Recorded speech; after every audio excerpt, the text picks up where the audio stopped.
Good morning, everybody. Welcome to another edition of the COVID edition of Indiana Unite. Um, Again, my name is Matthew Stover. I'm with Lewis Gas Schools. I'm the president of Unite currently. Um, we've got the DOE today with a couple of topics that I think everybody's going to enjoy hearing about, as usual. But let's talk about a few housekeeping things that we have here first. If you don't know, you can go to www.indianaunite.com, and that is our website, and that's where you'll find all the update information on there. Um, so, for instance, the presentations that they've done throughout the year, if you click on the presentations button, that will show you the presentations. The one from today is already up there. So if you're wanting to get that information, all you have to do is just download that information and you'll have the PowerPoint there. Email sign up. There's people always asking how do I get on the on the Unite list. You just click on the email sign up, fill out that form, and then our wonderful secretary Rose will make sure you're on that system. If you're looking for the live stream, I assume you've already found that since you're here. You can just click the join live stream and that'll take you there. All questions, please put the live questions in the live stream questions on the website here. Don't put them in chat. It makes it easier for us, one, to follow the questions, and two, it gives it easier if the DOE doesn't have an answer for you that particular time. That'll give them all the information they need to be able to send it to you, and then update everybody else too as well. There are a couple of breakout links that we have today for this afternoon. So that's what the breakout links tab is. Power School is doing one at from 1 to 3 today, and then Skyward is doing a breakout session from 12:30 to 2:30.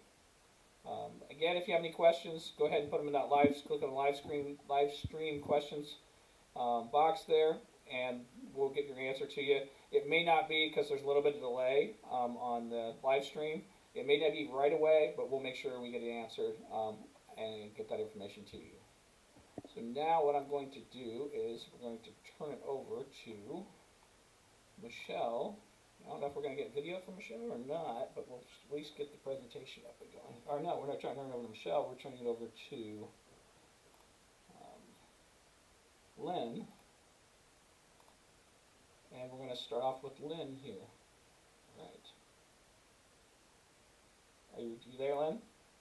I am. Matt, am I going to be able to see your slides? You're not going to be able to see my slides. You'll have to go off of yours, but I'll follow along with you. Okay, all right. All right, well, good morning, everyone. This is Lynn Schimmel, Director of Assessment, and I'd like to take a few minutes to share information regarding Indiana's transition to the SAT. Starting in the spring of 2022, Indiana students will take the SAT for mathematics and English language arts for high school accountability.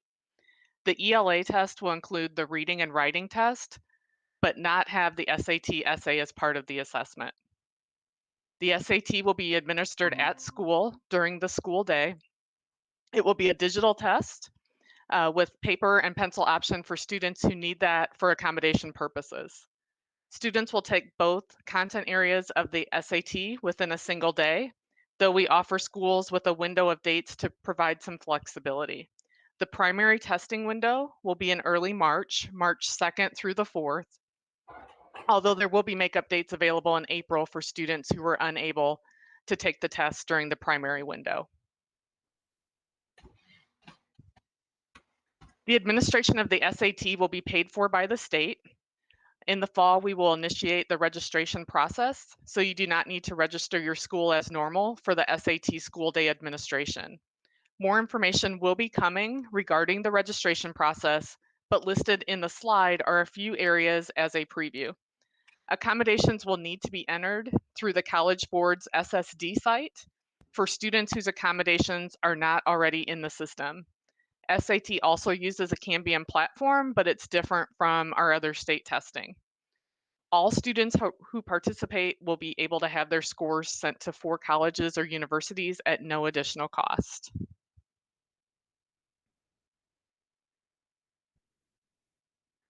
This slide illustrates the assessments for high school students for the 2021-2022 school year. You can see within this chart, we still have our federal requirements, federal and state requirements, iLearn biology or IM biology will still be as the students complete the biology course or the content connectors associated with biology. IM will continue to be a grade 10 alternate assessments for sophomores. And then the SAT will be given in a student's junior year. I-STEP retest will continue next year if needed for the GQE waiver. SAT is also an option to help students with the graduation pathway, the post-secondary ready competency, which is pathway number 3. And then iLearn US Government and the PSAT for sophomores and juniors continue to be optional. Since the SAT is an accountability assessment and not a graduation qualifying exam, we will not offer retest opportunities as we've done with the I-STEP in the past.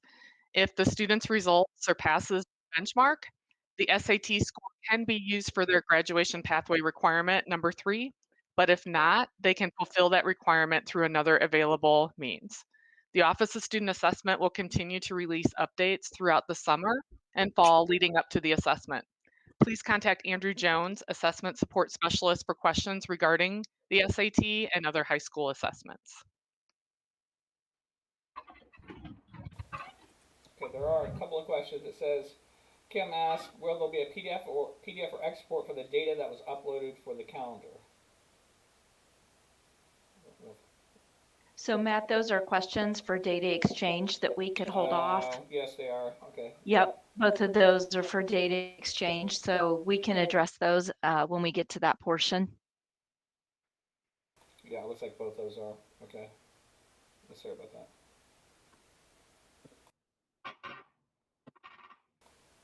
So if anyone has any questions regarding the assessment, please make sure you put those in the chat. Lynn does have to jump off of this meeting here in a little bit within like the next 15 minutes. So if you have a question for the assessment department, please make sure you put them out on the Google Doc.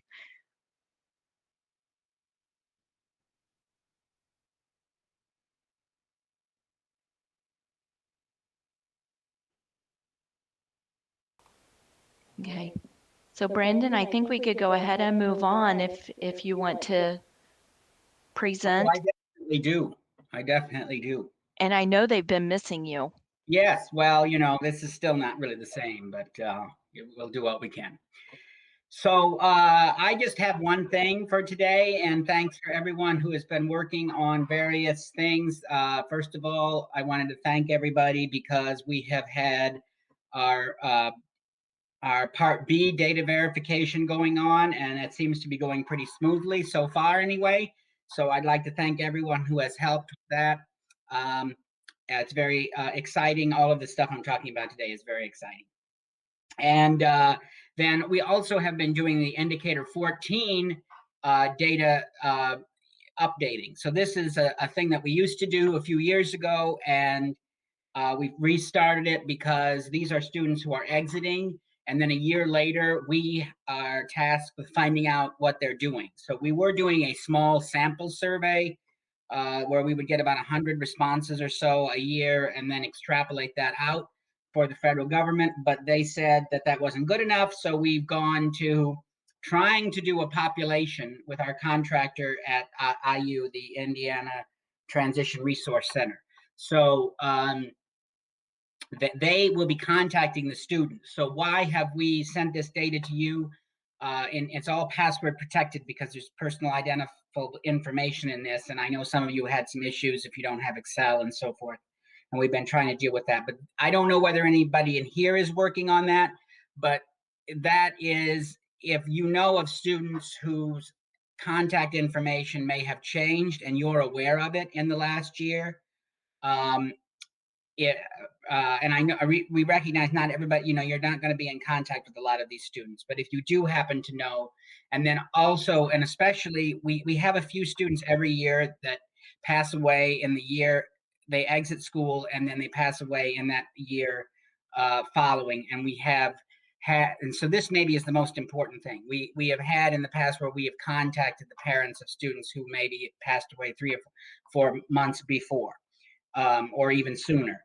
And so this is very upsetting for the parents, obviously, to kind of have to relive that again when we call them, expecting them to tell us what their children are doing.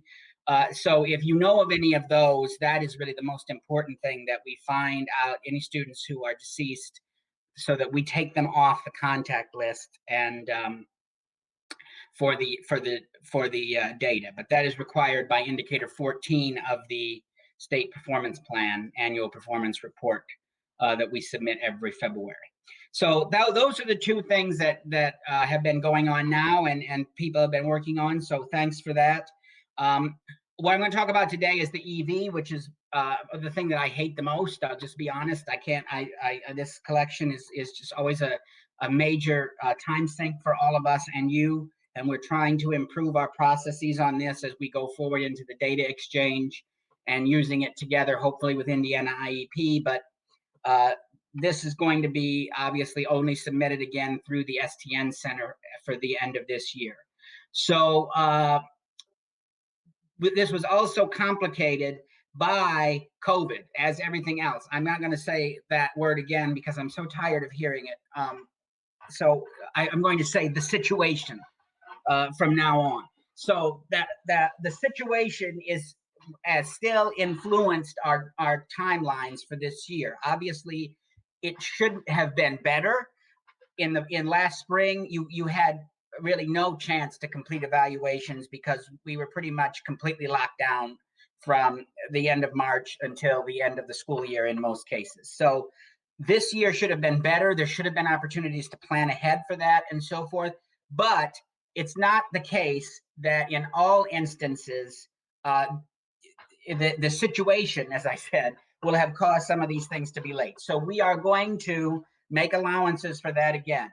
However, as it says on the slide, which I hope you're looking at now, the United States Department of Ed they do not recognize COVID-19 as a reason for missed timelines, because there's nothing in IDEA, the law, that has a provision for the kind of emergency situation that we've been in. You know, the law is 17 years old. And so when it was written, when you have an emergency, you largely don't have school. And so if you don't have school, your timelines non-instructional days don't count. So it's not something that they really had to worry about. But of course, now we're having school and not having kids in person, which especially with preschoolers you need to be able to evaluate them to determine whether they're eligible. So when we did our findings last year, we had to send in the numbers disregarding any kind of influence from the situation. So we sent you two numbers back. One was your number that was your official OSEP score, and then the second one was the kind of R score that took out those that you could not do because of the situation. So some of you had 100% on that second number, but not on the first, which meant we had to issue a finding, but you didn't have to do any corrective action. So we're going to do that again. And how do we do that? Well, we're going to do it again through two processes. One is the EV opens on May 3rd, which is a week from Monday. All right. It closes this year on June 30th, which was Michelle's idea, so you can blame her. But it was a good idea because that next year, when you do that certification at the end of the year on data exchange, it's going to be June 30. So we might as well get in the mood for it now and get all that data in. If you happen to have a situation where you get consent on June 30th, which is very unlikely, or you finish a evaluation that day, we'll deal with that if need be, if you can't get that right in. But pretty much everything should be done by then anyway, so it shouldn't be really a problem. We're going to do pre-verification again. So pre-verification is optional, and pre-verification is a situation where you can plug in your data into the tool or put them in automatically, and this is slide 9, I think, and it will tell you, based on the calendar data we have at that time, whether or not it is timely or not, all right? And it will also allow you to make notes in there and send that in to us via email that this was not able to be done because you couldn't, for whatever reason. And the reason that, of course, we don't have a code for is the situation with the pandemic. So that is your option for pre-verification. Once again, we're not requiring it, but if you don't do it, then you're just going to have that more to do with the data verification at the end. The other good thing about this is it enables you to audit your data. So as you know, this data is always very problematic because whether it's misunderstandings of what the dates are, we've done videos on this, when it gets transferred over from Indiana IEP into your SIS and then into the STN Center, there's always seems to be random errors, just typographical errors, in addition to some of the more errors about the referral date being, the timeline starts on the date of the parental consent, which we'll get to in a second. So that's what I wanted to talk about, is this pre-verification. I will be sending these things out right around the 3rd, maybe a couple of days after, but it'll be close right in there. And it will have the calendar information that you've submitted to DOE online, which I think is still the governing calendar right now until the end of this year. And it will have that in there. So if there's any changes after that, which of course we had a lot of that last year, but this year I don't think it will be as much, then we'll have to update it. But for the vast majority of you, there won't be any changes. So just make sure that that's updated before next week, so that when I make these, the calendar information in there will be correct, because each of you has your own calendar in that file, so that the formulas can look up the days and so forth. On slide 10, which I can't see it, but Matt's going to put it up there. That's what it looks like. There's 4 tabs. Some of you, this was, we didn't have any training on this last year. It was all fly by the seats, but it worked actually better than some other things that I have planned. And so one is auto, which means you can take the actual CSV, or if it's in Excel or whatever, and copy it into a tab where there's a raw data, and it will populate that for you automatically. And on the other hand, we have the manual, which is if you don't want to do that, or you just want to check one or something, you can just type in those figures. And remember, for indicator 12, it's a lot easier because the calendar doesn't matter. It's the child's 3rd birthday that matters. So indicator 12 is a lot easier. But if you put them in, they will auto-populate, and you can audit your data for quality. If you don't do this now, you're going to have to do it in the data verification in the fall. And the more this is like I sound like I'm talking to my students. If you don't do it now, you'll have to do it later. And I certainly am not the poster boy for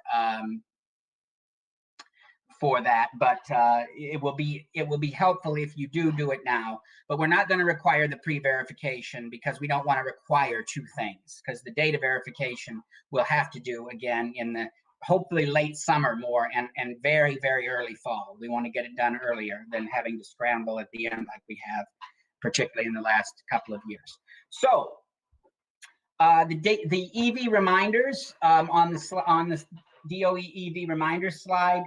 Remember to review the data in Indiana IEP. Remember that the timelines start on indicator 11, the day of parental consent, not necessarily the day that the teacher said, oh, there might be an issue with this student, we need to do an evaluation, or a parent put in a request for an evaluation. It's the actual date that you have that parental signature for parental consent. Make sure that the accuracy of calendar data, which is going to be certified in data exchange, and Michelle can talk about this later, because I really don't know where we're at with the calendar. I used to be able to run down and see her, but there won't be any running down even when we're in the office, because it's all on the same floor, so running over. And then only report instructional days for traditional evaluations, so we don't need, it doesn't matter what days you use if it's first steps.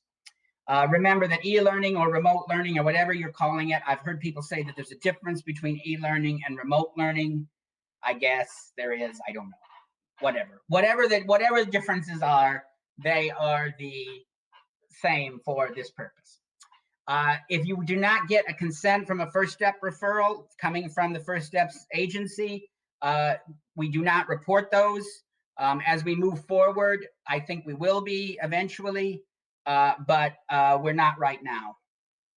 And then also do not report any reevaluations, and try to spell it right, because as you can see, it's spelled wrong there.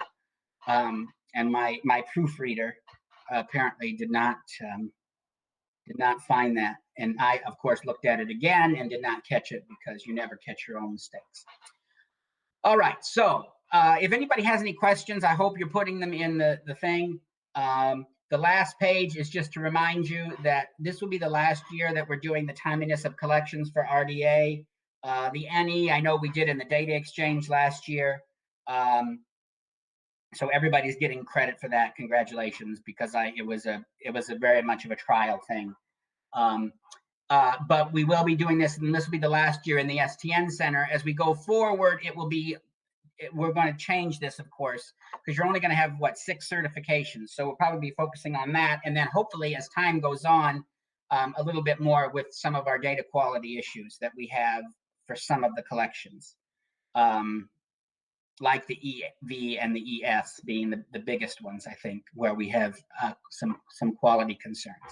So that will just be in the fall again. That seemed to be less of an issue this past year. So I'm really excited, because I think that has set you up well for, well, I'm not that excited. Let's not get carried away. But I'm pleased that our data, I think our attentiveness to the data across the LEA administration has gotten better over the last 2 or 3 years, as has, for that matter, the EV quality. It has improved, but we still have a lot of issues. And in some of this, until we get a better automated structure and a better data integration between, it's going to be an issue, because it's just inevitable when you have the kind of data that this is, that you're going to have quality issues, and really need to audit this data a lot more than we do some of our other collections.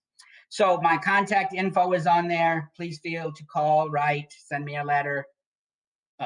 Whatever it is, 100 North Senate Avenue. And I'm done. I'm done, Michelle. I only scapegoated you once. I don't know. I heard my name mentioned more than one time. But it was only once where it was actual scapegoating. The rest were all positive.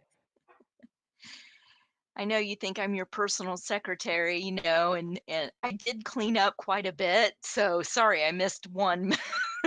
Oh no, I'm sorry. I forgot about that. So I did scapegoat you twice. I'm sorry. Yeah. All right. Well, I'll buy you a gift as a makeup. So. Oh, okay. I can't wait. Do we have any questions on this section? Is it going to be a can of Cheese Whiz there, No, Brandon? No. I think I still have that somewhere, actually. I don't see. Away in the office. I don't see any questions for you yet. That good a job, huh? Okay, hold on. I don't see any. Oh, there is one from Tammy Davis. Right, but that's more of a Power School question. That's for Ed 5. Okay, yeah. So that's not. There's also a couple of SAT questions in there now. Right, and I think Lynn is still on, so if she wants to answer those, I was sending her messages, so I'll let her answer. Sure. So stay tuned. We'll definitely be sending out more information as we get it. I didn't say this up front. This is my end of my 3rd month at the department. So not too long ago, I was out there just like you, participating in Unite meetings.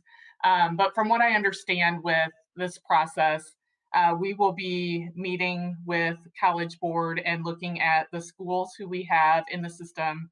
And then we will be getting out those codes and the registration either early summer or right as school is starting. So I know there's a couple times that we update a list for them.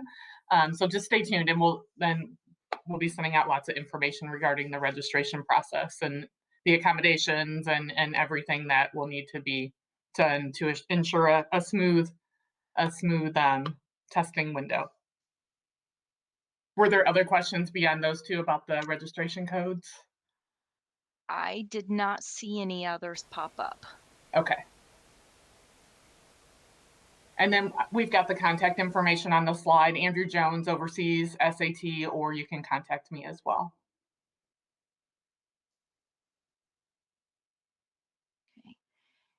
Yep, and I don't see any questions right now for Brandon.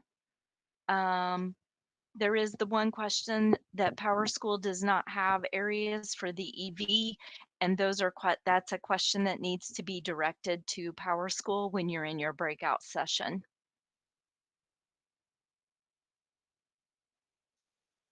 Okay.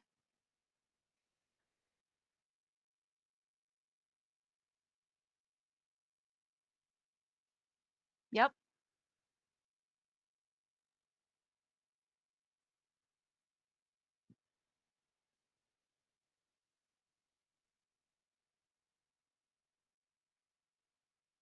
Just a moment.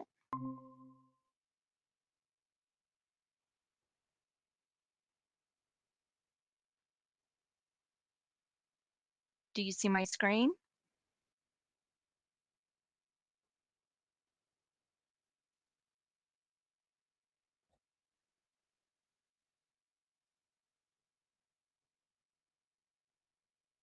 All right, awesome. So, good morning, everyone. Hopefully everyone can see my screen, everyone can hear me. If Lynn is still on, there's one more question. Is there an upload for accommodations for SAT? Okay, so we'll have to get that question answered from her later, and we'll get an email or get something posted out. I didn't realize that there were accommodations for SATs. So, all right. And if you have other questions for assessment, you can contact them directly. Michelle, I've got a question. How about this?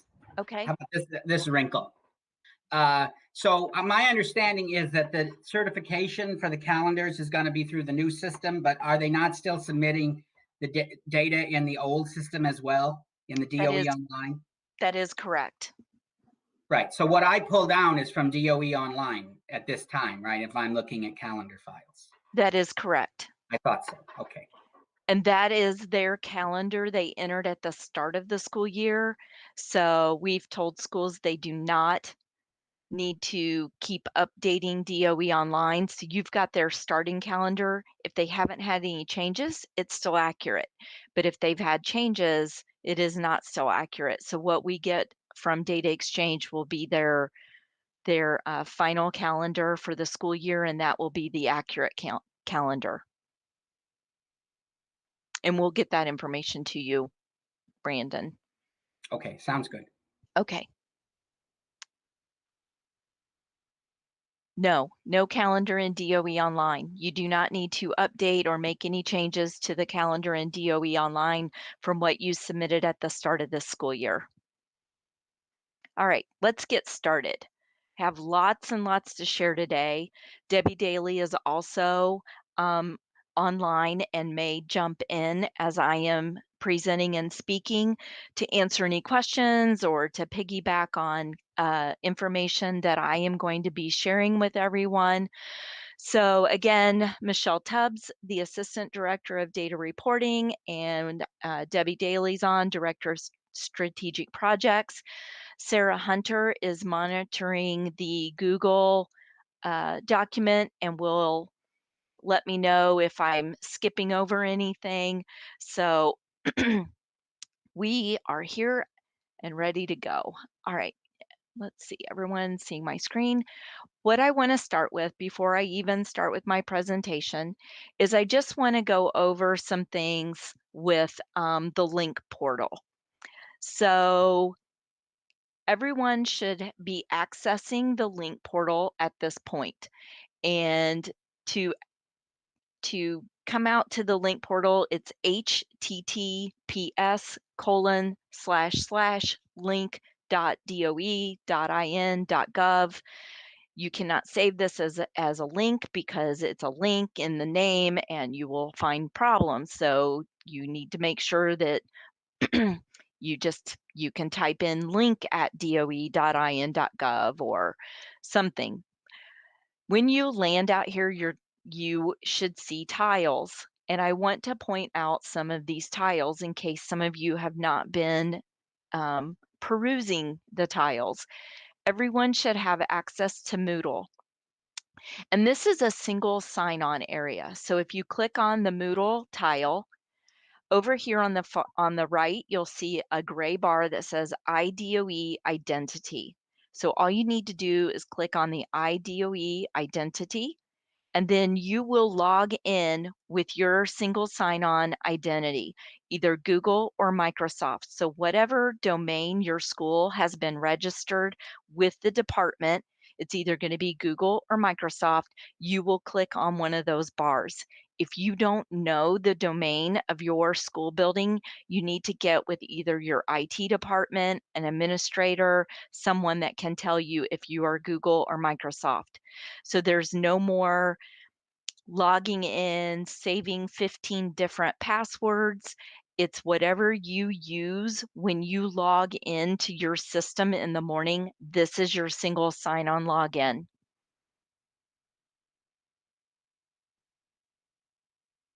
When you land out here, when you search, you want to search for data exchange, training, and community.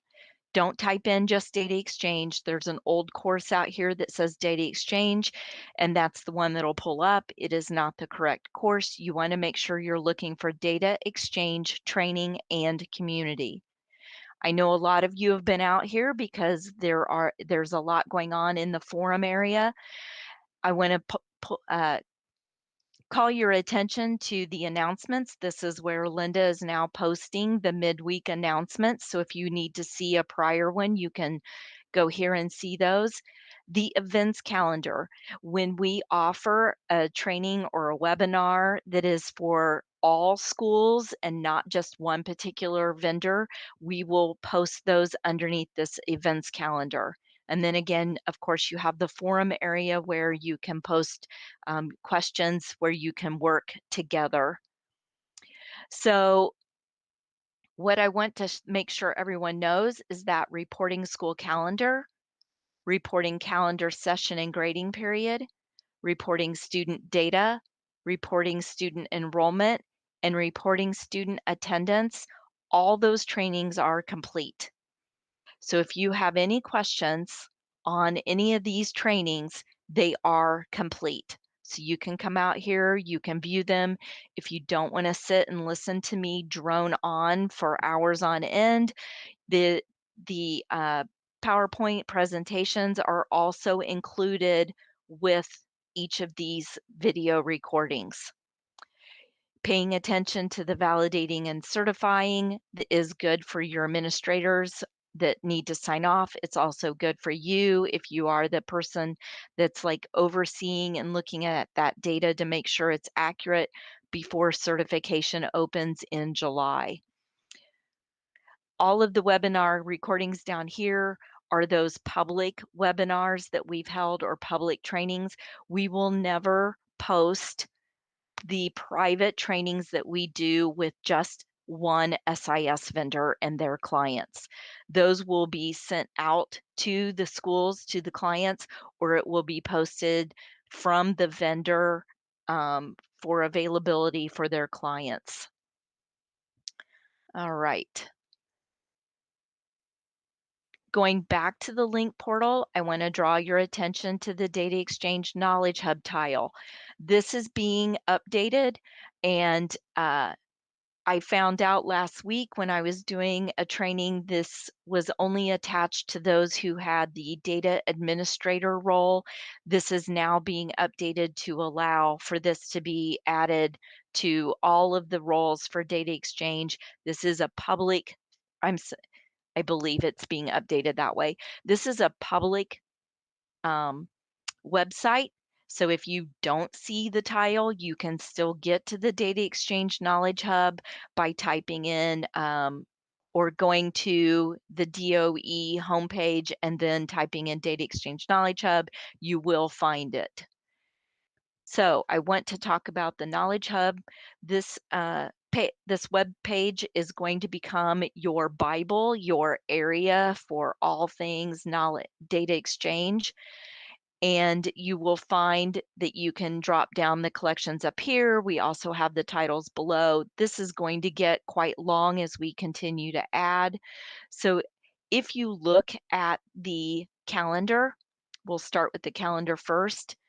You will find why the data is reported, who's required to report, all of the data elements that are required. You will find the templates on this page. So if you are if there's ever a data set or a collection that is not supported by your SIS, you will find the templates here for your use to fill out and upload the data into Data Exchange, just like you did for the non-certified employees. Underneath resources, you will find on every single one of these pages, you will find code values. You can click on that, and I have gone and stripped down all of the allowable code values for the calendar collection. Whoops. For the, let me go back, moving around too much, for the attendance, for the students. So you will find only of the allowable code values for each of those data sets or each of those collections. These code values should match the same ones that are currently in your SIS provided to you from your vendor, but I am providing them out here as well if you ever want to look at them and do a comparison or just have a question. All right, clicking underneath the reporting details and guidance will take you into that last page where it gives you an overview of the instructions. So this is not the details, this complete details, this is just the overview of the instructions. At the top of each one of these pages, you'll find another click here, and clicking on that will provide you what you guys are used to, those data layouts, only they're no longer layouts, they are now reporting guidance documents. And this will give you the complete detailed instructions for each of those data sets or collections. Now let's go back. So with this, the attendance, the calendar, the other personnel was already done from last October, and the student web pages are complete. The enrollment web page is not complete yet, but it should be here by the end of this month. So I wanted to call your attention out here and make sure that you guys are coming out here to locate instructions. Also, you will see here the data exchange events. So if you're not a Moodle, we will be posting any overall, for all school webinars or training events that we're host. You'll find registration underneath here as well. Okay, now coming back out to the link portal, you should have the data exchange tile. We're going to select the data exchange tile.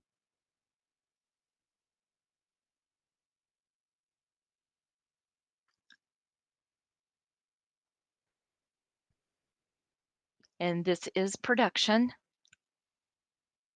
I'm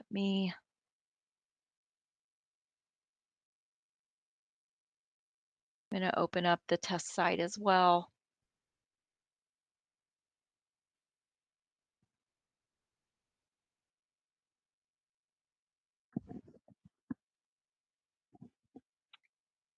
If you walk me through how to do that. Oh, well, thank you. Is that good? All right.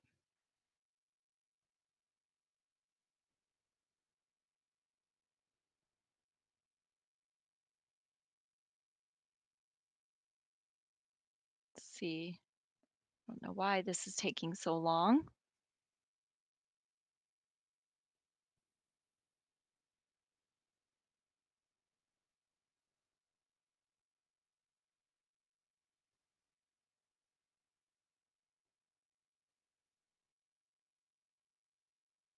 Oh, I don't want to go quite too big.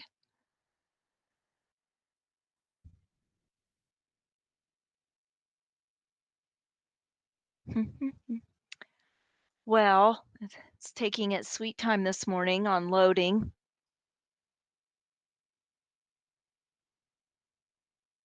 So I will let you know that this is a test environment where I've been using Northwest Hendricks as one of my test schools. So when you log into Link or into the data exchange, sorry, when you log into data exchange, you should land on your school or on your corporation, depending on what rights you have. So if you are a data viewer, if you've been given a data view role only, then and you are assigned only to your school, you will only land on your school. If you're a data viewer and you've been assigned to the entire corporation, then you will land on your corporation. If you're a data admin, then you're going to land on, you should land on your corporation. So when it loads, you will always be on the overview tab. When you're on this overview tab, you'll see this total enrollment area, and this is a hyperlink. So selecting this hyperlink will download a roster of all of your currently active enrolled students. So this is only going to show you who is actively enrolled as of the last time you allowed student and student enrollment, that student school association records, to come through. This list will show you the student's name, their STN, their grade level, and the entry date, so the date they enrolled with you. This is not going to provide you anyone who has exited because they are no longer an active enrollment. This will also not provide anybody that you have identified with your school as being the primary false school. And I'm going to go into details on the primary true and primary false for your schools. So this is going to be your actively enrolled student body count that has the primary school identified as true. You don't need to worry about the total validation run result number, and you don't need to worry about the total students in conflict. We're not going to use this area. Underneath, we are developing a new report, and it will say data exchange key contacts. You need to make sure that your corporation is identifying who the key contact person is going to be for the data exchange for this report. You can have one per school, one per district or corporation. We don't want 15 different people for the corporation. We just like to have one or two. And what this is going to be used for is when you have a conflict with another school corporation, we're giving you that school ID. You will come, you will open up this roster, and you'll do a search for the school corporation you're in conflict with, and it will give you the contact person's name and email address so that you can work out those conflicts. I want to call your attention to these buttons across the top. So we have 6 certification cycles throughout the year with Data Exchange. Currently, you are working towards the July 2021 certification. You have until June 30th to have all of your data in place, error-free, conflict-free, validated, and reviewed so that on July 1, when we lock that data in for certification, it's ready to go. So with Data Exchange, there is no more waiting for collections to open. You are always working on the data from the first day of school. It can even be prior to the first day of school. You're always working on the data ahead of the certification. So starting in July, after we're done and we've locked down your attendance and your calendar data for certification, And I know there was a question out here. Certification is to be done by your LEA admin and your finance admin. For non-public schools, that will be the school administrator and the finance administrator. So these roles also have to have the decorator role assigned to them of data certification. That data certification does not give any access to data exchange. It is strictly a decorator role that needs to be added to the LEA admin, the finance admin, or the school admin at the non-pubs that is responsible for certifying and signing off of the data. Building principals can see the data and should be reviewing it to say, hey, yeah, we're good with it, but they are not the ones that are certifying data. So after we've locked this in July, you're going to start working towards your membership towards September. And you're going to start working towards October, which is going to be your pupil enrollment, the curricular materials assistance, your EL, your CE, your NE. What else is out there? Did I say pupil enrollment? So all the things that we have set up for October, you're going to be working towards. December is your special ed. We're not going to talk about February and April right now. And then July will be all of the end of the year data collections. So you need to be working towards and making sure that all of your data is accurate and ready to go for count date, which is going to be September 17th. You're not waiting till September 17th to start giving us the data and cleaning it up. It needs to be ready to go by September 17th. A few days in the perfect world, once we get past this next school year, and I'll talk about dates, you will only have a few days afterwards to make any last minute corrections with conflicts or errors, and then that data is going to be locked down. So you're always working ahead. So when you start allowing data to come through to us, whether it's July, August, 1st of September, you will find that when we get to the validation cycle, you will see error messages for everything membership, everything October, everything December, and everything July. So there's no waiting to see your validations either. Once we're past September and that data's locked in, now you're looking at October, you will see all of your validations and error messages for October, December, and now February, because February is the next membership count in July. Once we get past December, that first special ed count, then you'll start seeing information for April. Okay, so we're always working ahead. We're always moving ahead. And you should always be working ahead and making sure everything is good to go. So when we hit October 1 and we lock the data in a few days after, you're good and we're ready for that certification. Okay, so we are working on July. When you click on July, you'll always land on the submission tab.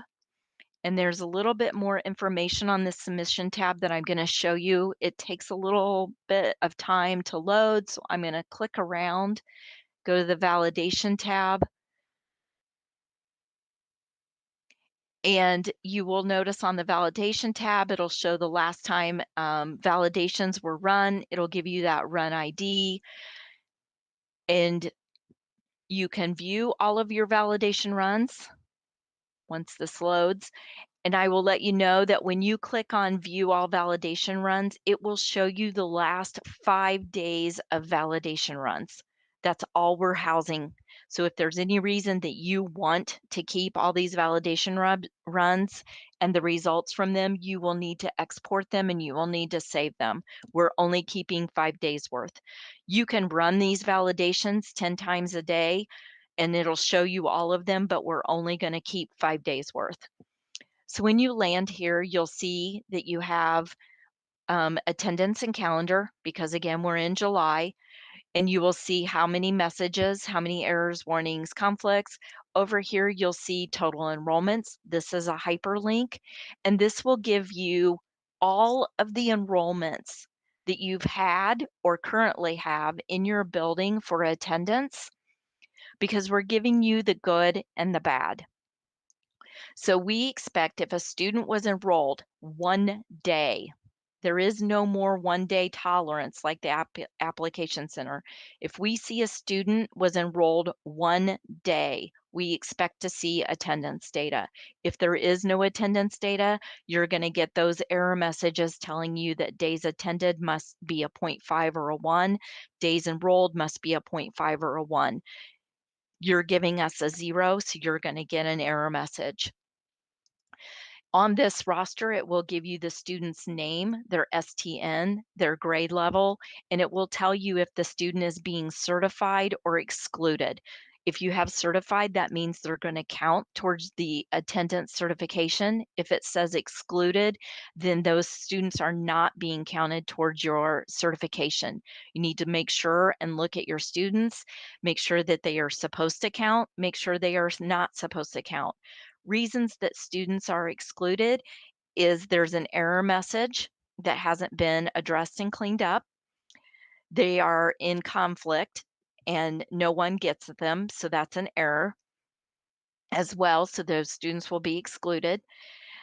The student has been identified with primary school as false, and you should be reporting the attendance data, and we're taking it. That is accurate. However, it will not be used towards your certification, and that is accurate as well. Don't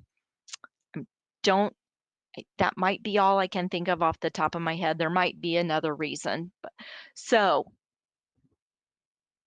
if we say view all validations, and I think I'm too far out. That's what I thought.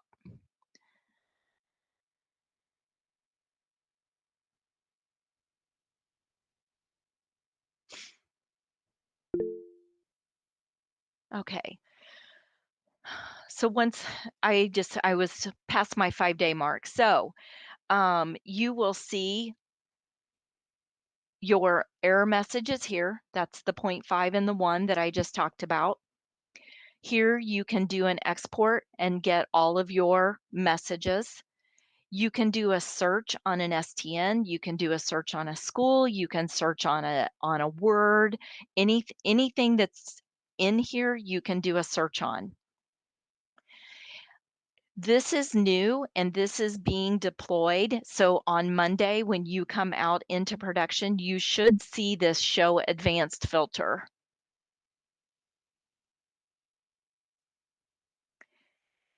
We have added this advanced filter because when you're in September, you'll never get to see your July errors. You'll never see the December errors. You might see some of the October because we're only giving you the first 500 results. So you will now be able to create a filter and select what kind of message types you want to work on or what you want to see, and which collection you want to work on and what you want to see. So we're working on attendance.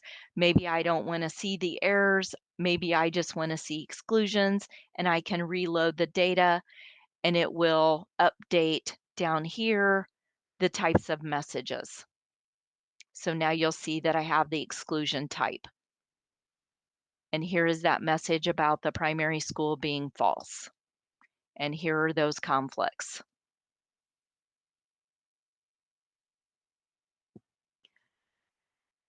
When you export, you will get everything. It doesn't export and only show you what you've filtered. All right. Once you've addressed those validations, and by the way, when you export, you can use that to run a filter, do sorts, anything else that you need and maybe you want to send it out to the admin assistants, to the frontline staff and say, here's your school, or you tell them, log in, you need to look at your error messages and get those cleaned up for me. So when you're on the certification, and I've had the calendar deleted as we were testing something, you would see your calendar types, the number of instructional days, and the total number of minutes that you've reported for instruction for this year. But what I want to call your attention to is down here on the attendance. You'll notice that your student count should be less than or equal to 162 days, should still show zeros because we haven't hit 162 days of school this year.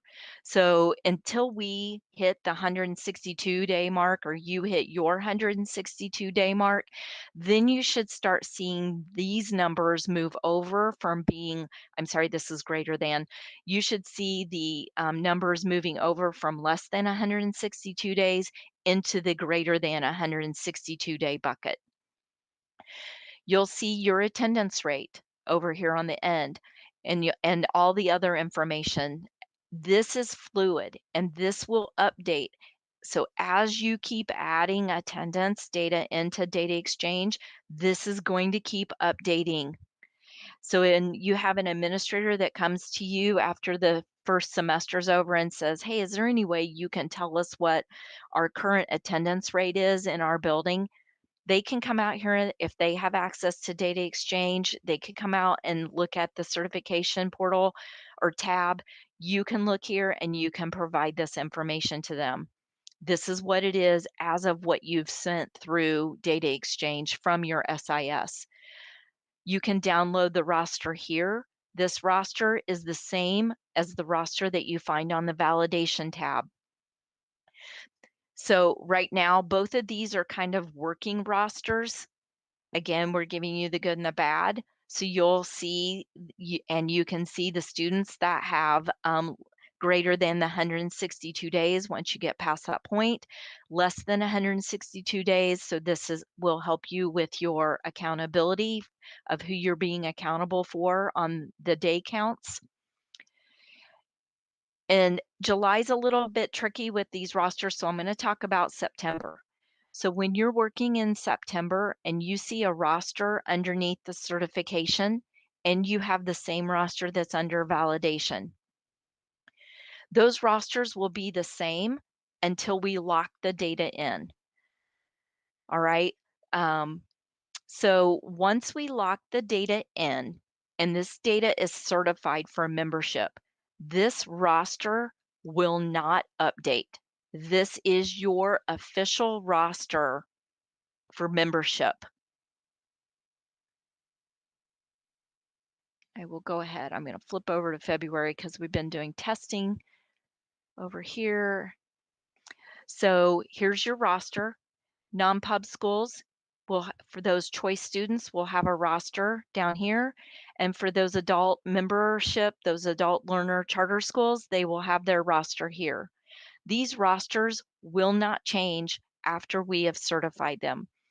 So September happens, we all know students come, they enroll in the week after count day. So now you'll be looking at those for February. So your roster on the validation will update because we're working on February, but the roster that is attached to September on the certification tab will not change. This is your official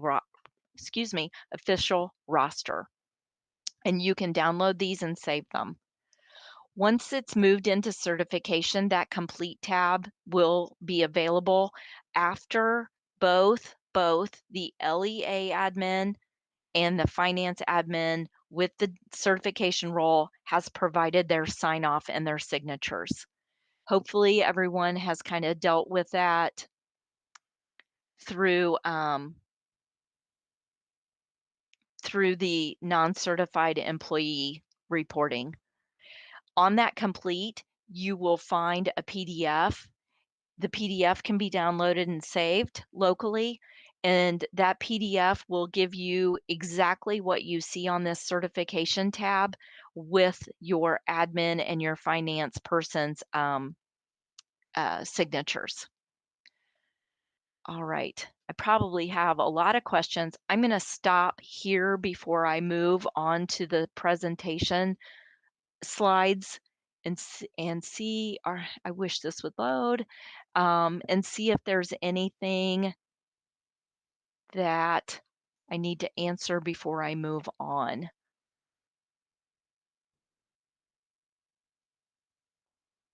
Let's see.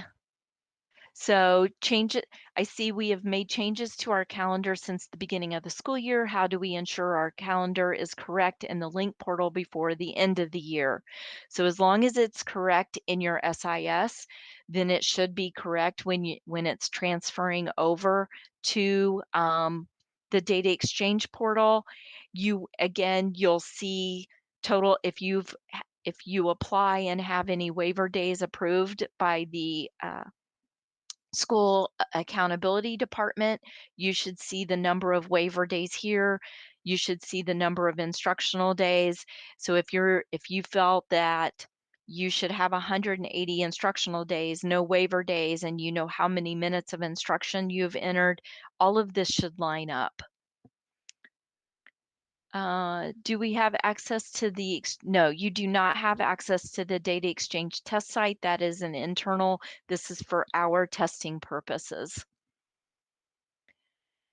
What clears out the error? Multiple schools are claiming a student for attendance and a conflict is created. Does the other school who changes their 1-day RT record to a day before the school calendar need to rerun their API for this to update and clear out my error? That is correct. So if you have the error and you make the correction in your SIS and that data is then rerun through the API, and currently the validations are not running automatically, guys. Those are still not running automatically. You need to run the validation button so that it will rerun those rules, and it should clear out those conflicts or those errors. Now, there is a caveat to this. You need to make sure you're working with your SIS vendors because each SIS vendor might be doing things differently. You need to have a full understanding working with them. They need to have a full understanding that if you are making changes to data, that they are performing I believe it's a replace or a delete and a replay, add back, whatever functions they are using in the API, both the school and the vendors need to understand how the schools are doing it, and the schools need to understand how the vendors are doing this process to make those updates come through to data exchange. The decorator role is only for certifying. Yes, that is correct. That decorator role is only for the people that need to certify. If you give it to the data admin person, it's going to cause issues with data exchange. If you give them only the decorator role, they will have no access to data exchange. It is just a decorator role. With the June 30th cutoff, can we perform rollover for our SIS, our registry? And that is a question to the vendors. So we don't have an issue with you performing the rollover. It's an issue with your vendors to make sure that your 2021 school data continues to come through and it does not start sending 2022 school data through until after July when we move to the 2022 ODS system. So that's a question with your vendors. Membership, I understand we should have students cleaned up by count day. However, we have students absent on day of count that inevitably become conflicts that we need to clean up. This takes more than a few days. So nope, all your data should be cleaned up ahead of time. And so those students that are absent on count day, you're going to have about 3 days after to get those cleaned up. And those should be the only things that you're dealing with at that point. So hopefully with both schools addressing that at the same time, And again, there will be leeway for this upcoming school year as everyone gets acclimated and used to the new process. Regarding one-day requirement, how will we handle changes and withdrawal codes for cohort purposes? So I am having conversations with school accountability, but those one-day records, as long as they are outside of your school calendar, those should not cause problems with the cohort because you are showing that mobility. And there'll be more information coming out on that subject. Is all the data certified on the certification dates or only a certain data set? Bethany, thank you for that question. I had this in my head as I was running through and forgot. So all the data will be certified when we hit. So again, for this July, we only have attendance and calendars, but in next July, there are 13 data sets, 13 collections in July that will be certified all at the same time. So everything is being certified at once. If you do not have data, so not everyone has an alternative education program, not everyone will have homebound information. There is still going to be a checkbox, and your administrative staff will still need to sign off certifying that you have no data. The non-public schools, they do not report discipline data, but they will still be check marking that box to say that they have no data.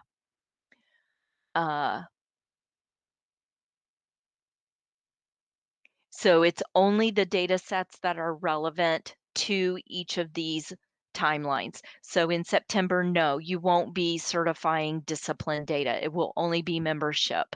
So it's only, and you will see over here on the left-hand side in this container box, I'm in July, what rule sets, what collections you're going to be certifying. So when we're in September, it's only membership. October, I think there's like 5, so it'll only be those items.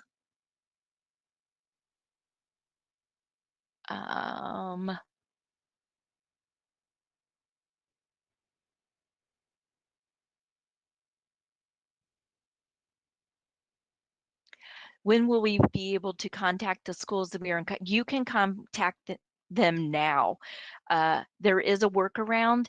You can still see that school ID that is in that 10-digit ed.org ID on the conflict, and you can go out to data or go look up the STN in the application center and locate that school's contact information as you've been doing in the application center. So I hope that we have that record here soon, report here soon for you. Will we still use the one-day enrollment record for the day before the first day of school for students who do not return? Yes. To report those mobility, yes, you will use the day prior to school to report those mobility for those students that do not return. When will we have a school lookup? Again, the school lookup to resolve those conflicts. Hopefully we have that out next month. It's in development. On the validation site, when we try and click on total enrollments, it says your documents are being prepared, but it never continues or downloads. So if I have noticed, and I am going to be working with our development staff, please make sure a couple of things on your side. Make sure you don't have any pop-up blockers when you are clicking on this. And if it is a large number, I am noticing that it is taking quite a bit of time. We do have a message that pops up for you. I'm using Chrome. It pops down here for me in the lower left when it's available, but I am going to, I did find yesterday when I was doing one test that if it was, I had the school that had over 16,000 and I was not able to get that to populate. So I will be taking that to development as well. Is the system bogged down because so many people are accessing it? I'm not getting my data to show up. It says loading forever. I've noticed the last couple of days it's been very slow. Yeah, we've noticed some slowness as well. And again, we're working with our development team on the performance issues. And I'm going to leave the identities question for Debbie. And then regarding attendance, how can I see the specific data the state has received for attendance data? I'm also I may leave several of these for Debbie to assist with those.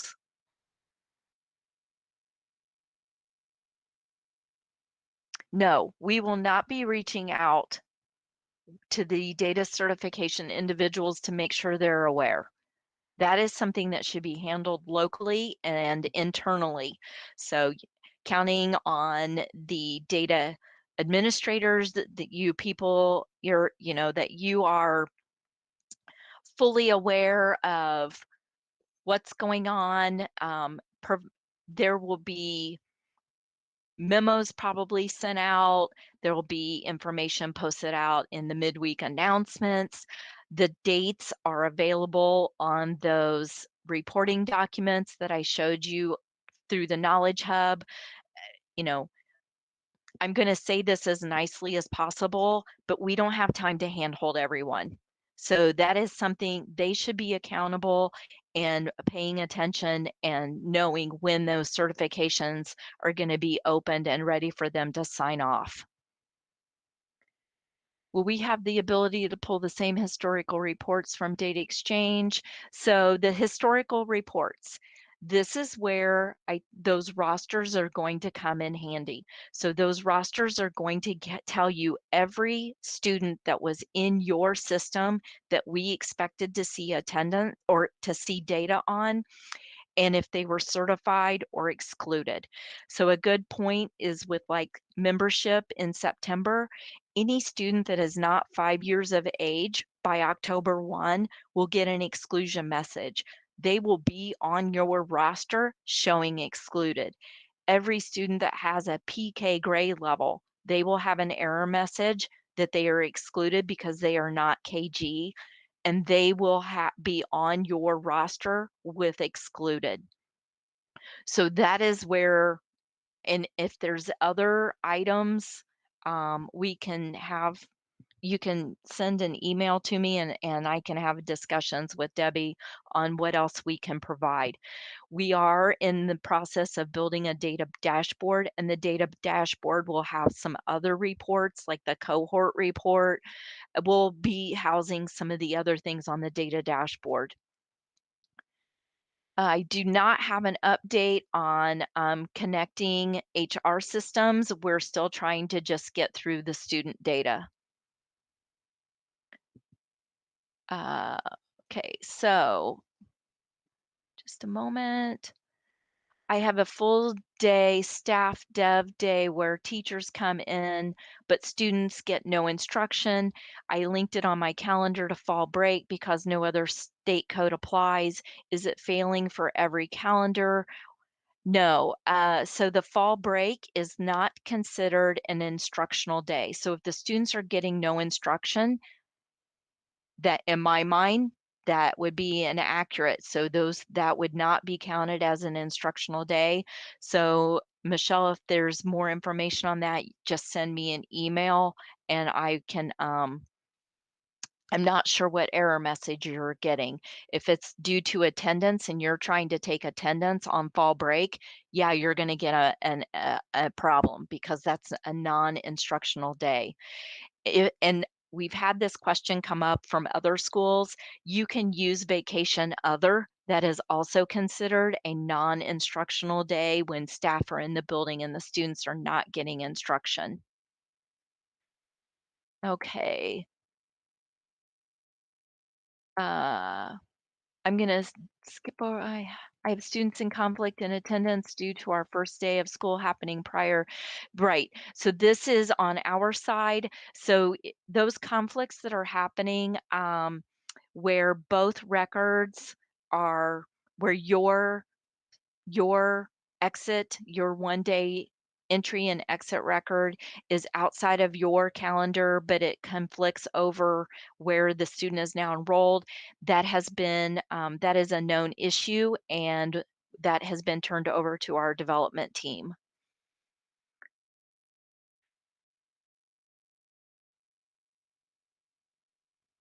So, Shirley, we'll have to discuss that one internally offline, that your last school day is June 30th, and see what we can do to assist you with that. Yes. Do we report attendance for homebound students? Yes. If those students are placed on homebound and they are receiving instruction, then you need to be taking attendance on those students.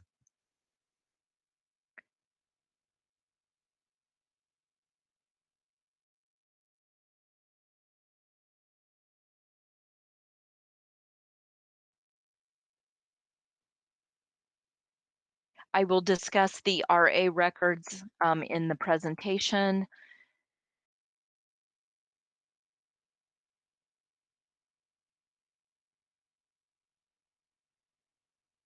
So how do we see attendance data for just one school? Again, downloading the rosters, you can filter on just that one school.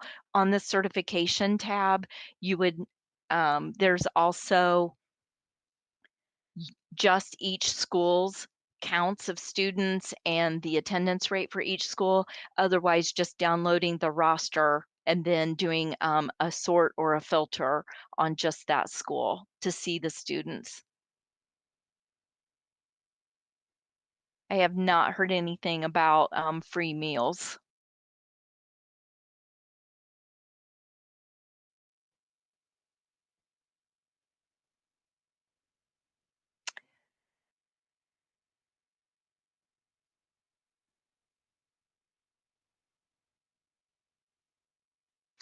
And yeah, so if the CE is in the October snapshot, will it get a new snapshot when the CPCC reports get a snapshot?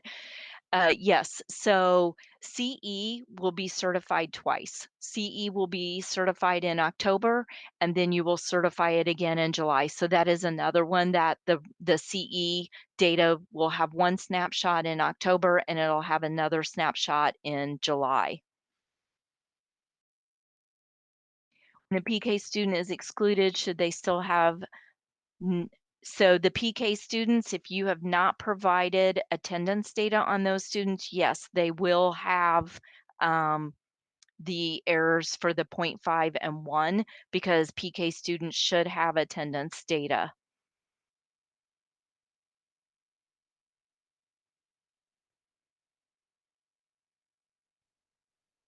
Again, I'm going to talk about the IEP access in a little bit.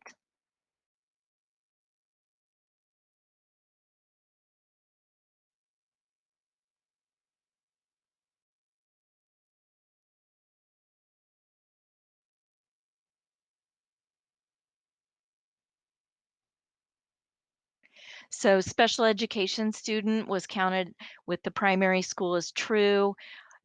Because they were enrolled, but now they've withdrawn to be homeschooled. They're still receiving special education services. I believe the primary school would now be false, and that is accurate. The primary school will now be false, but you still need to have that school association record, and I'll kind of go into that in a little bit as well.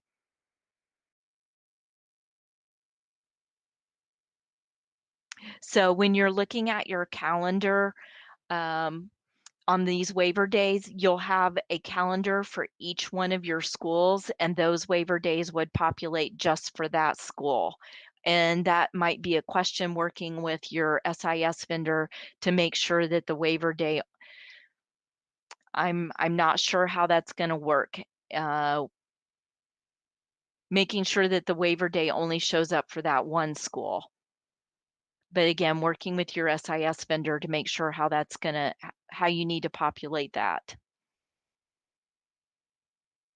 How do we resolve an attendance error if a student is exited from one school on 12/18 and enrolled in our district on 1/4 and the error message is indicating so again, we would need to look at those dates and working with the other school, making sure that they have not provided, is the exit date in data exchange?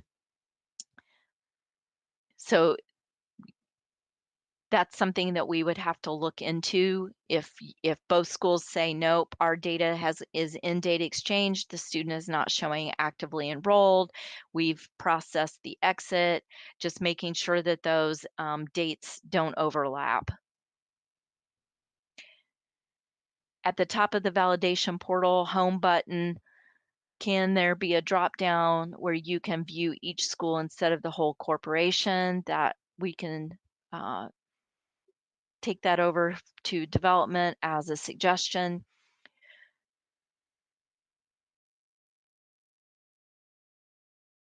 Do we report attendance for students who are educated through a consortium agreement? For example, special education students who we report the RT, but the student is educated at an alternate facility, not necessarily in another corporation, but at a behavioral facility. So Abby, these are questions and discussions that we are having internally. So that I am not, unless Debbie wants to jump in on that one, I am not going to be able to answer that completely today. But we do have information that we're trying to put together on who will be reporting what. Yeah, All I'll right. jump in and concur Okay. with Michelle on that to just say that agreed that needs more definition. I think we can answer for some specific scenarios, but we have not covered all yet. So until we cover all, we won't be putting out that guidance. So more to come on that one. Michelle, which other ones did you skip that you wanted me to address? I caught the identities one. Yep. Number Okay. 20. Yeah, if you just do all of Lisa's, if you can expand on or answer any of her questions. Okay. So row 25. The identity portion, uh, that is not online yet. So we are working with your SIS vendors. We had a conversation with them yesterday. We are actively working on implementing a different matching algorithm for identities. We did not like the results that we were getting back with our original system, which was basically not returning enough positive results and making it look like you had a match when there actually was not a match. So that revised system is being put in place now to get to that better matching component. Before we roll that out, since we don't have the matching algorithm in place, your vendors have not been able to test against that. They can build to the requirements, but again, they can't test against it. And so we've told the vendors again that we know that we're the blocker on that. So we're anticipating that will go out for the 2022 school year, more in the spring of 2022, to be utilized for the 23 school year.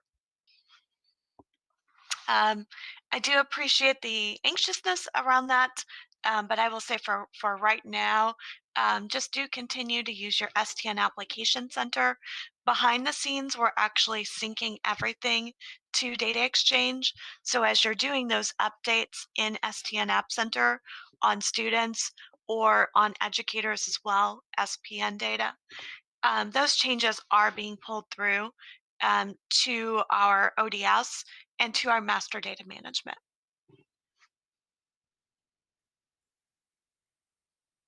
Let's see, regarding attendance specifically, can I see the specific data that the state will receive for attendance? I'm looking to verify that all the records I believe are there are there.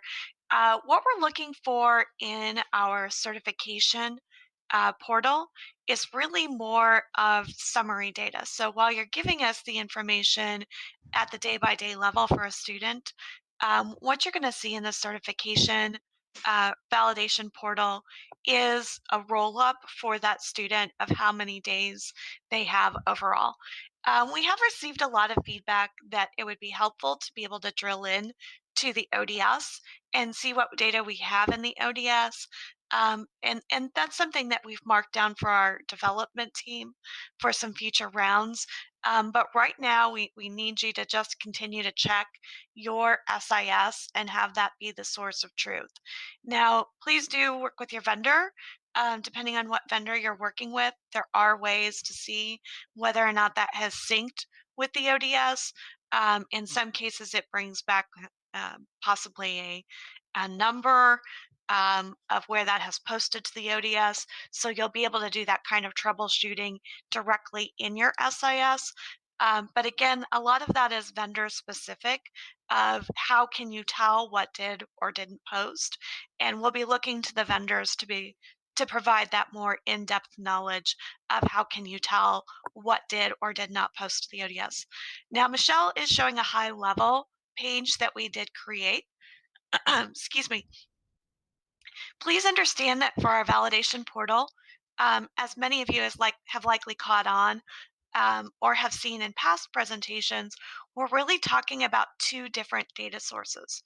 We're talking about our operational data store, which is the EdFi database in which the API is connected to. This submission tab that Michelle is showing right now is looking directly at that ODS. Again, it's our transactional system. This data continues to change, again, depending on who your vendor is, either every day or sometimes in real time as you're saving data in your system. Excuse me. The submission tab will give you raw counts of what's in the ODS. Now, you can't drill into those numbers to see who are the specific students inside that count of 2,133 student enrollments, but you can at least see that we have that 2,133 student school associations. Again, what we're looking for right now is for you to be able to look in your SIS to find that information. When we jump over to the other tabs like validation and certification and sign off, the data source behind all three of those is a different database called our certified ODS. Your SIS is not connected to that database. When we transfer the data, when we reform that data into that certified ODS, um, it is getting aggregated at that point. So each of those validation, certification, and again, complete tabs is really pointed at a different database. And so we've gotten a lot of questions on why can't you drill into those numbers 2133? And again, it's that difference between what the data source is and one of them being, again, connected directly to your SIS.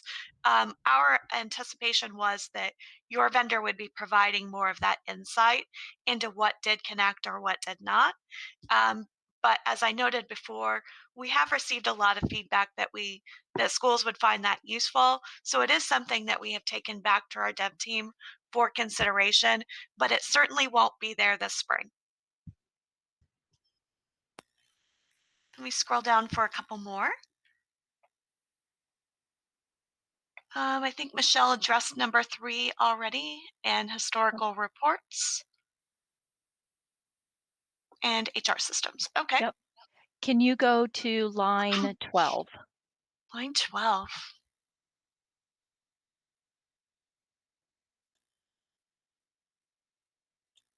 Briefly discuss Schools 360. Certainly. So Schools 360 is an IDOE internal-facing implementation of Microsoft Dynamics 365. And so with our Schools 360 implementation, we're really focused on the customer support aspects of our day-to-day job. And so we are within Schools 360 building a portfolio around each of the schools in the state. With that, we're trying to build that central location of all the various contacts we have with schools, whether it is key contacts such as who are your principals, who are your superintendents, who are your test coordinators, for example, or who are the non-critical contacts, people that may be calling us about a specific issue. With all of those, we are tracking calls as well as tracking emails within that system. We're also then tracking the different divisions within DOE are tracking their events with the schools. So how many times have they performed an audit? Or will they be on site at a school providing professional development or some sort of intervention or whatever it might be? And so all of that information is going into Schools 360. As I mentioned before, right now, Schools 360 is internal facing to the DOE employees only. We are looking to expand that to build some portals on top of it to allow schools to submit data directly to Schools 360. Excuse me. A perfect example of that would be submission of your corp amendment forms. So the corp amendment window is coming up soon. Right now, you email those documents into our accountability department. Our accountability department is manually adding those requests for corp amendments to Schools 360 and then processing them through a workflow inside that system. Moving forward, we'd like to build a portal on top of that to allow schools to enter that information, that request for change directly. And so that, again, in a nutshell, is Schools 360. It's been a very positive change for us, and we look to continue to grow that as well.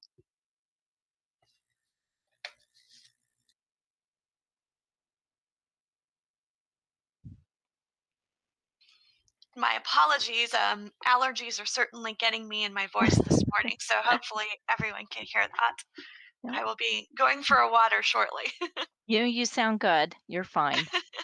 So I will address, I was doing a check-in.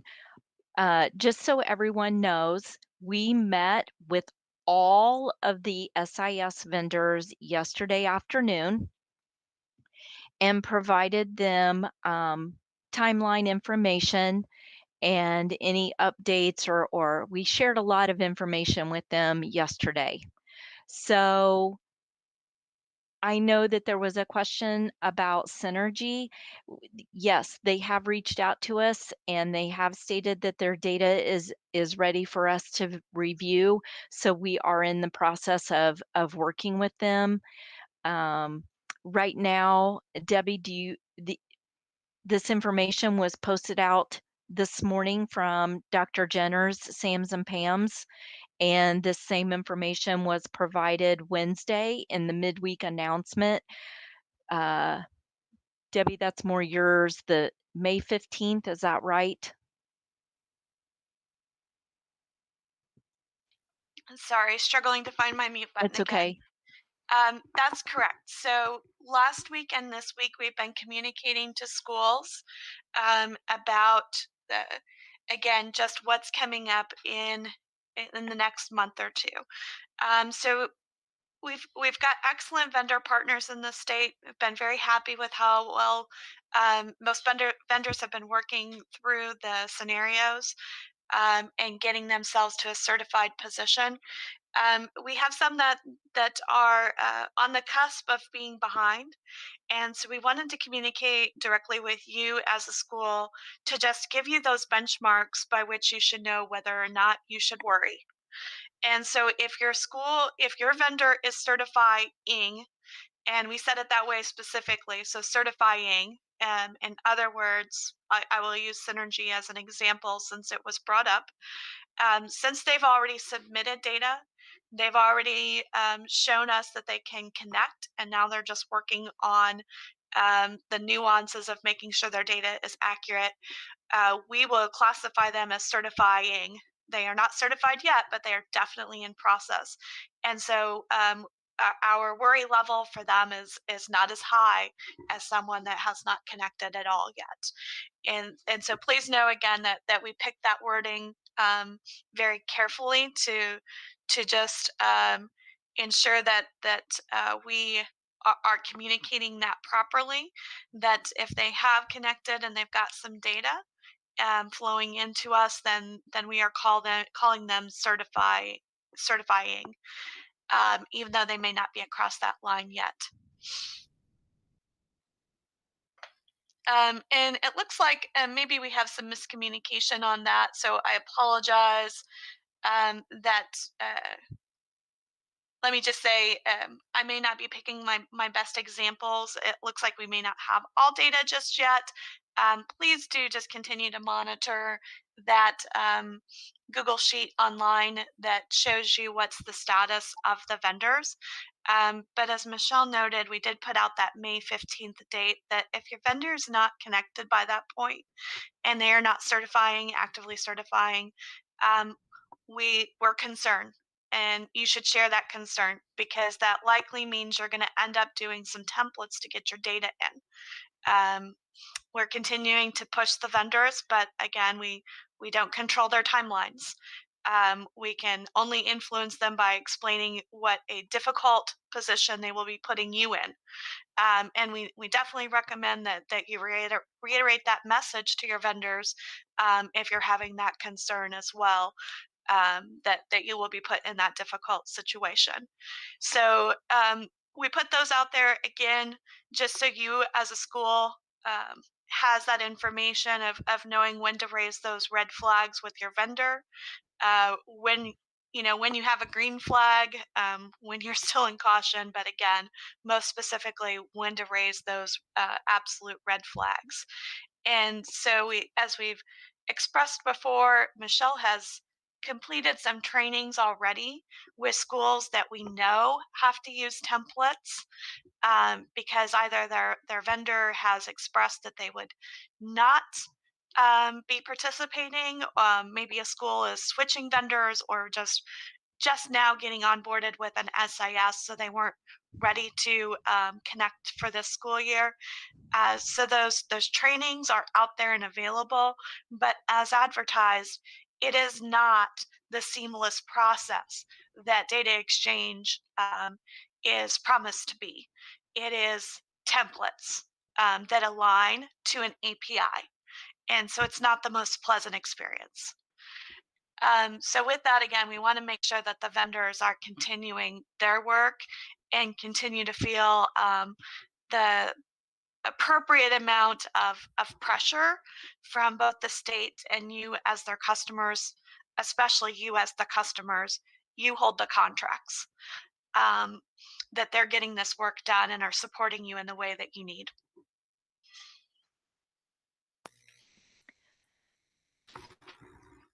All right. A couple of last questions that have come in. Is the student's exit date the last day enrolled or the first day withdrawn?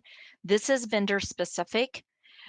However, what the state wants to see is the last day that the student physically, was attending. So it doesn't matter if it took a week to track down the parents to say, oh yeah, we moved out of state. You don't mark the student absent for a week and keep them on your books. It doesn't matter if you haven't gotten that signed paperwork from the parent, like you already know the kids in your neighboring district but you want that signed paperwork. So it is vendor specific that if you enter today 4/23 and today is the student's last day, how is that going to submit to data exchange? So is it going to submit 4/23 or is it going to say 4/22 or is the system going to say that the student exited on Monday? So that's again working with your vendor on understanding. I'm telling you that today is their last day of school. Do I put in today's date or do I put in Monday's date so you're backing it up? Those are vendor specifics. Do we submit attendance data on our preschool students? Yes. Yes. If they are attending on a regular schedule, they're receiving preschool instruction, yes. We want the data. That data is used for internal analytics of, how is the preschool programs working? Should there be more state funding or dollars going to preschool programs? Are students that have preschool receiving higher scores when they take their third grade reading assessments? So yes, we want that data. If it's a mom's day out thing, no. But if they are enrolled and attending, then yes. Okay, I'll get off my soapbox on that one. Let's go back to the presentation. Debbie, was there anything else that you wanted me to touch on before I move away from the validation portal?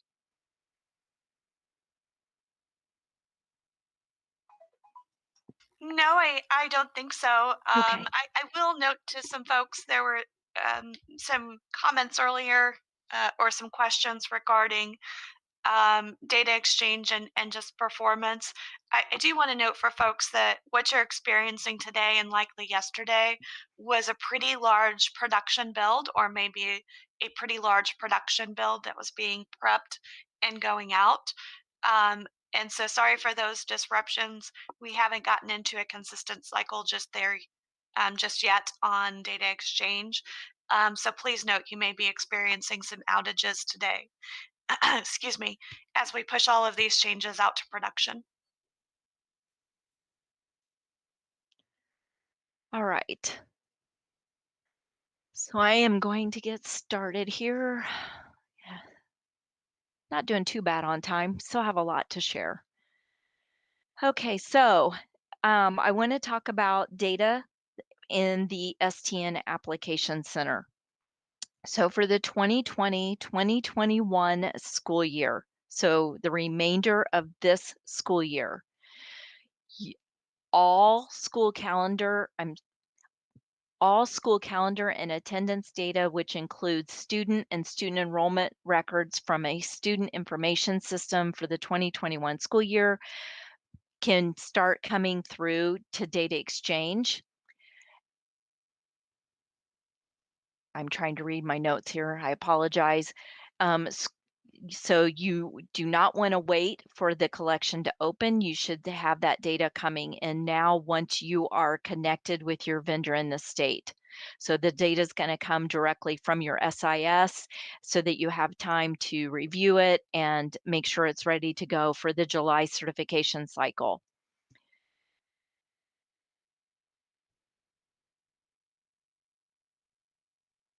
And again, I've already talked about you have until June 30th. So everything else, all of the rest of your student data should be completed and done in the application center. So everything else is going to be done in the application center. The 2021 graduate data will be done in the STN application center. Dual credit is not going to be collected. So if you have students who earn dual credit over the summer, that information will come directly from your SIS, and you will be certifying the data in July of 2022. So there won't be any more summer reporting dual credit information. And you will not be certifying your calendar, your instructional days, the CID, in DOE Online. So there's no certification in DOE Online that'll be happening this year. You'll be doing that in Data Exchange. Okay.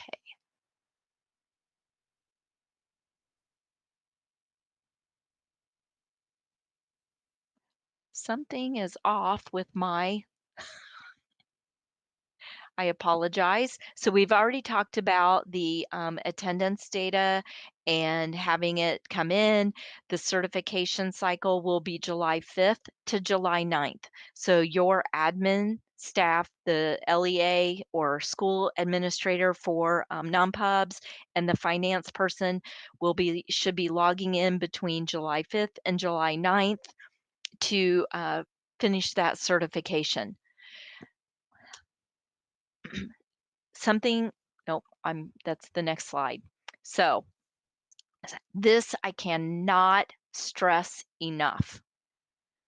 As I was talking about earlier, we're always working ahead. We're always working ahead, always looking at the data, making sure it's clean, making sure it's ready to go. So when we lock it in and it's moved over to the certified ODS, it's done and complete. And we all know somebody will come running down the hall and say we missed something, or you'll find something after we moved it. But I'm going to tell you guys, it is not going to be pleasant. Once that data is moved and it's locked in, the only way to have any changes made is for your administrator during the sign-off process. There's a button that they can say request changes. I don't even remember the name of the button now, but it's to make up request for corrections, I think is what it's called. When they click that button, it will generate an area in the system for myself and for Linda. We will reach out to the person that made the request, ask them why they're making the request, what needs to be updated. Then we will be working with the business owners at the DOE for that data to see if they are going to allow the changes to be made. When you do this, we are not making a change on one student. We are not making a change on one school. We are not making a change on one data element.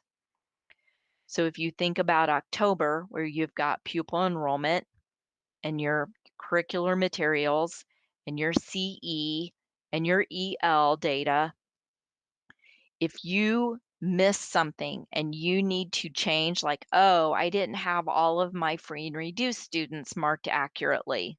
Well, guess what? If we allow that change, then we will be revalidating every student, every school building for every data set. So we will rerun the validations against your EL data, against your CE data, everything. So that is why it is so critical that you make sure you have all of your data verified and done and ready to go. Because when we say we're going to revalidate, we revalidate for everything. So there could be other data that you didn't want changed that will end up getting changed if you've made any changes in your SIS, because the data is coming from your SIS, not from you. It's not sending us a file and saying, here's the changes I need made. It's all going to be revalidated from your SIS data.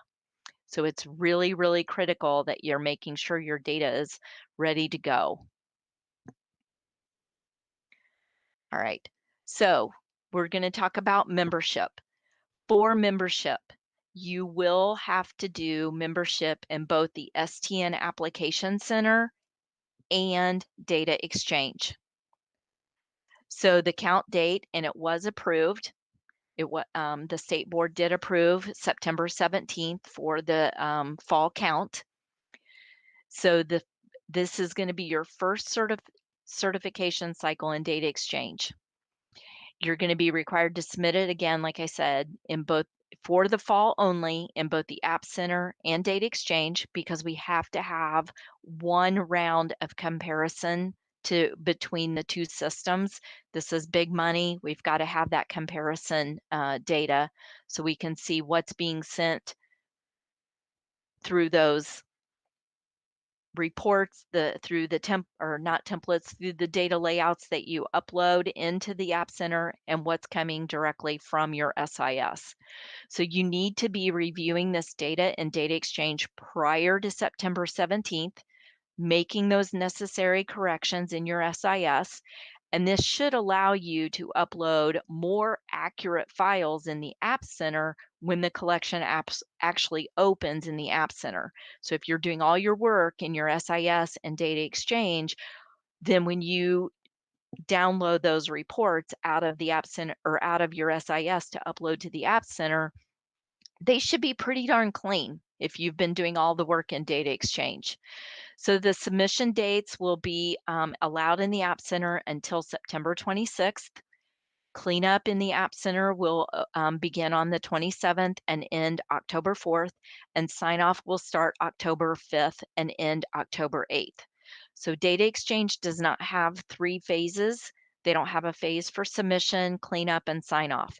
Data exchange will allow and expects data to be coming directly from the SIS on a continuous basis. The data validation should be reviewed daily. Any necessary corrections made in your SIS, and that's going to allow that corrected data to come directly from your SIS and update data exchange. And for this fall count, schools will have until October 5th to make sure the data is accurate, reviewing it and comparing it between the App Center and data exchange. And then between October 5th and 8th, your finance administrator and your LEA administrator, they'll need to log in and perform that sign off and certification. So you are going to have a larger window for the fall count for September. Hey, Michelle. Yep. I just wanted to jump in for a moment because No, I go do right have ahead. a hard stop in just a couple of minutes. Okay, sorry. No worries. And just offer everybody again the continued thanks for joining us, and you guys have absolutely excellent questions. Please do continue to post them, and Michelle and I will certainly go through any of those after the meeting that that she may not want to address or wants to circle up with me on later. And so again, if I don't get a chance to tell everybody bye before then, thanks again, and we will see you all soon. Okay, so we have some changes for membership. We have 2 new ADM types. So ADM 10 is for those choice scholarship, those voucher students. And ADM 20 is for the adult learners at those adult charter schools. We also have 2 new KG grade levels. So in addition to just saying KG, which would mean that the student is a full day full day kindergartner, we also have grade levels of KG afternoon and KG morning, and that would determine if a student is counted on membership as a half day kindergartner. So you need to make sure that you've working with your vendors that you're getting those. If you have a half day kindergarten program or if you have half day kindergartners, that they are being identified with one of these new KG grade levels. Otherwise, they won't report accurately and count accurately for membership in the fall. So if your half-day kindergarten program is actually the student attends all day, 2 days a week, 1 week, 3 days a week, the next week, just pick one of these grade levels so that the students are reporting accurately as a 0.5 on the membership. All right, the third certification cycle is December. And again, this is your special ed. So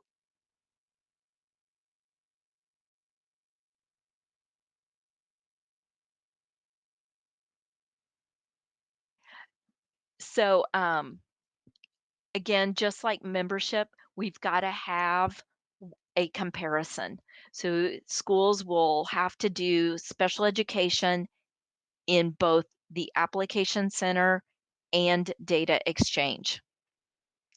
Same thing as membership. You should be working on that special education data through data exchange, making all those cleanups, having everything ready to go prior to December 1st. So if you've got all of your data cleaned up in your SIS prior to December 1st so that it's flowing through to the application center, then when you run those reports out of your SIS to into Data Exchange, then when you run those reports out of your SIS to upload to the application center, it should be pretty darn clean. So the submission of the data is going to be allowed until December 10th. There'll be cleanup in the App Center until December 11th, and that will end on December 15th. So sign off will start December 16th and end on the 22nd. So we have squeezed the timeline. We're not going into January for sign off on the special ed data. Everything should be ready to go by the 1st, as long as you've been doing your work in data exchange. So we are squeezing the timeline down, and we want to have this done and certified before Christmas. So again, data exchange does not have 3 phases. We don't have a submission, cleanup, and sign off phase, but data exchange will allow and expects the data to be coming directly from the SIS on a continuous basis. And the validations should be reviewed daily, corrections made in the SIS, and this should allow everything to be good to go when the App Center is open.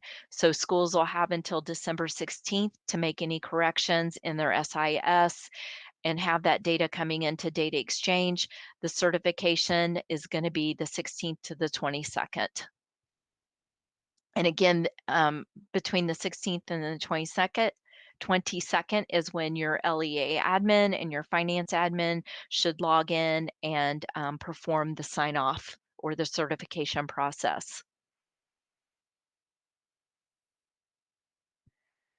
All right, so all school calendar and attendance data, which includes student and student enrollment records from the Student Information System for the 2021 school year, may begin coming through data exchange once the school is connected. We've already talked about this, and schools will have until June 30th to make sure their calendar and attendance data is accurate, and the certification data will begin July 5th and end July 9th. I know that I have a questions out here about can we certify it before July 5th? Just send an email to dataexchange@doe.in.gov regarding this. We may need to fluctuate because I do know that this could potentially be a holiday week for a lot of people.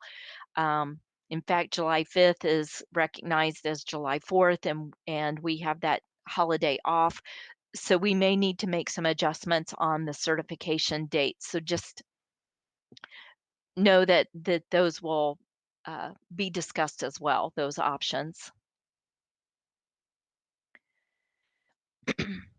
Okay, so we've talked about the data exchange attendance and those rules that everyone is getting, rule number 2 and rule number 6, where you're saying that the data may only be a 0.5 or a 1.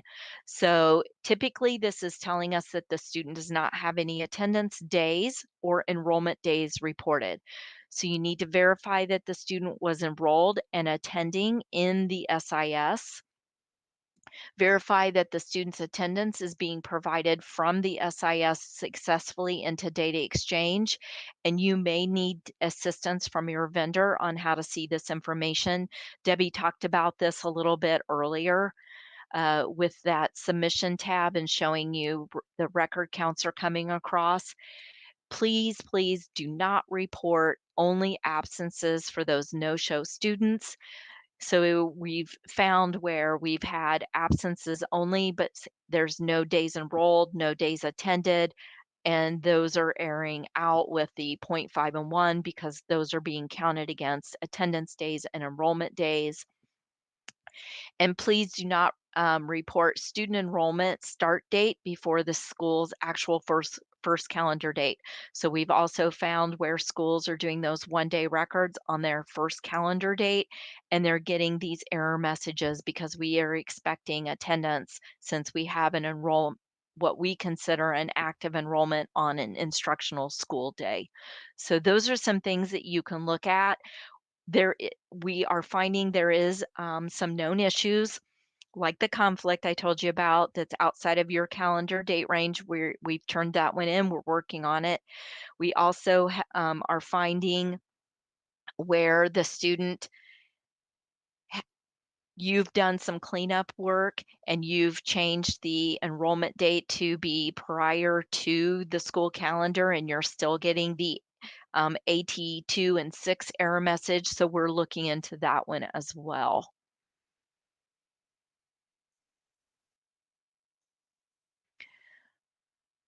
So again, the 1-day records, students that are expected after the school year has begun. So these are not your no-shows that don't show up at the start of the school year. This is during the school year. And they do not show. So they come, they say, we're gonna start next Monday. You process the enrollment on Thursday or Friday. You're giving us enrollment information to start on Monday. And then the parents call and say, we've changed our mind, we're not coming. So now you have this record sitting out there.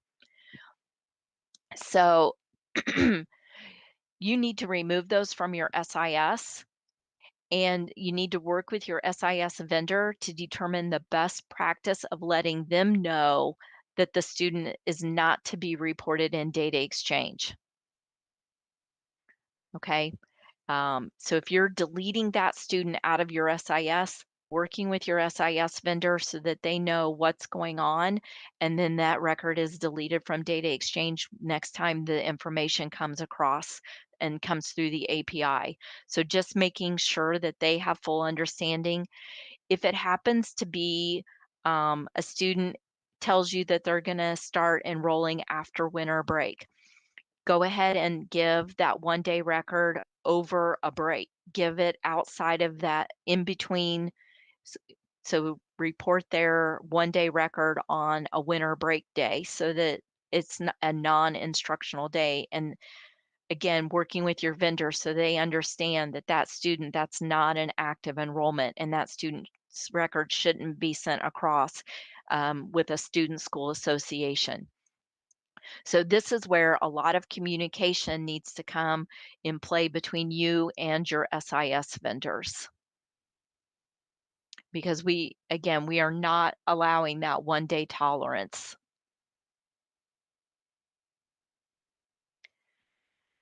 So course data and scheduling. Of course, Debbie's not on here now. But so course data and scheduling. CTE, credit recovery, alternative education, special education schedules. Students must have a school association record. So they must have an enrollment record in a valid Indiana assigned school ID to allow reporting of courses and course completion data. Students must be scheduled in the corporation or school where they are taking their course. So it doesn't matter if this is an online program that you have contracted for credit recovery, they are taking the course through you. You are the one that contracted the Edmentum, GradPoint, whatever it is. You're the one that has contracted them to provide that information or provide that instruction to the student. Someone in your school is still accountable to and monitoring that student's progress and making sure that they are staying on task. Maybe they haven't logged in for a week on the history, and someone should be monitoring that progress and reaching out and saying, hey, we see you haven't logged on for a week in history. What's going on? You've got assignments hanging out there. Someone is still accountable for those students. So they have to be scheduled and enrolled through the school or corporation where they are taking the course for CTE. So if you've got students that are going over to a neighboring CTE program and you have an agreement with them, we do not expect the school that is sending those students to house those courses within their system and housing those teachers. Everything should be done where they are actually taking the course. So students must be scheduled with each course they are taking. You can put whatever you want in your master schedule to say that the student is sitting in a CTE room all day long, and you take attendance twice a day or however you're doing it. But when it comes to the courses coming across from your SIS, we need to know all the courses that student is taking. So it can't just say 0500. It can't just say credit recovery. It has to have all of the courses that that student is taking at that time.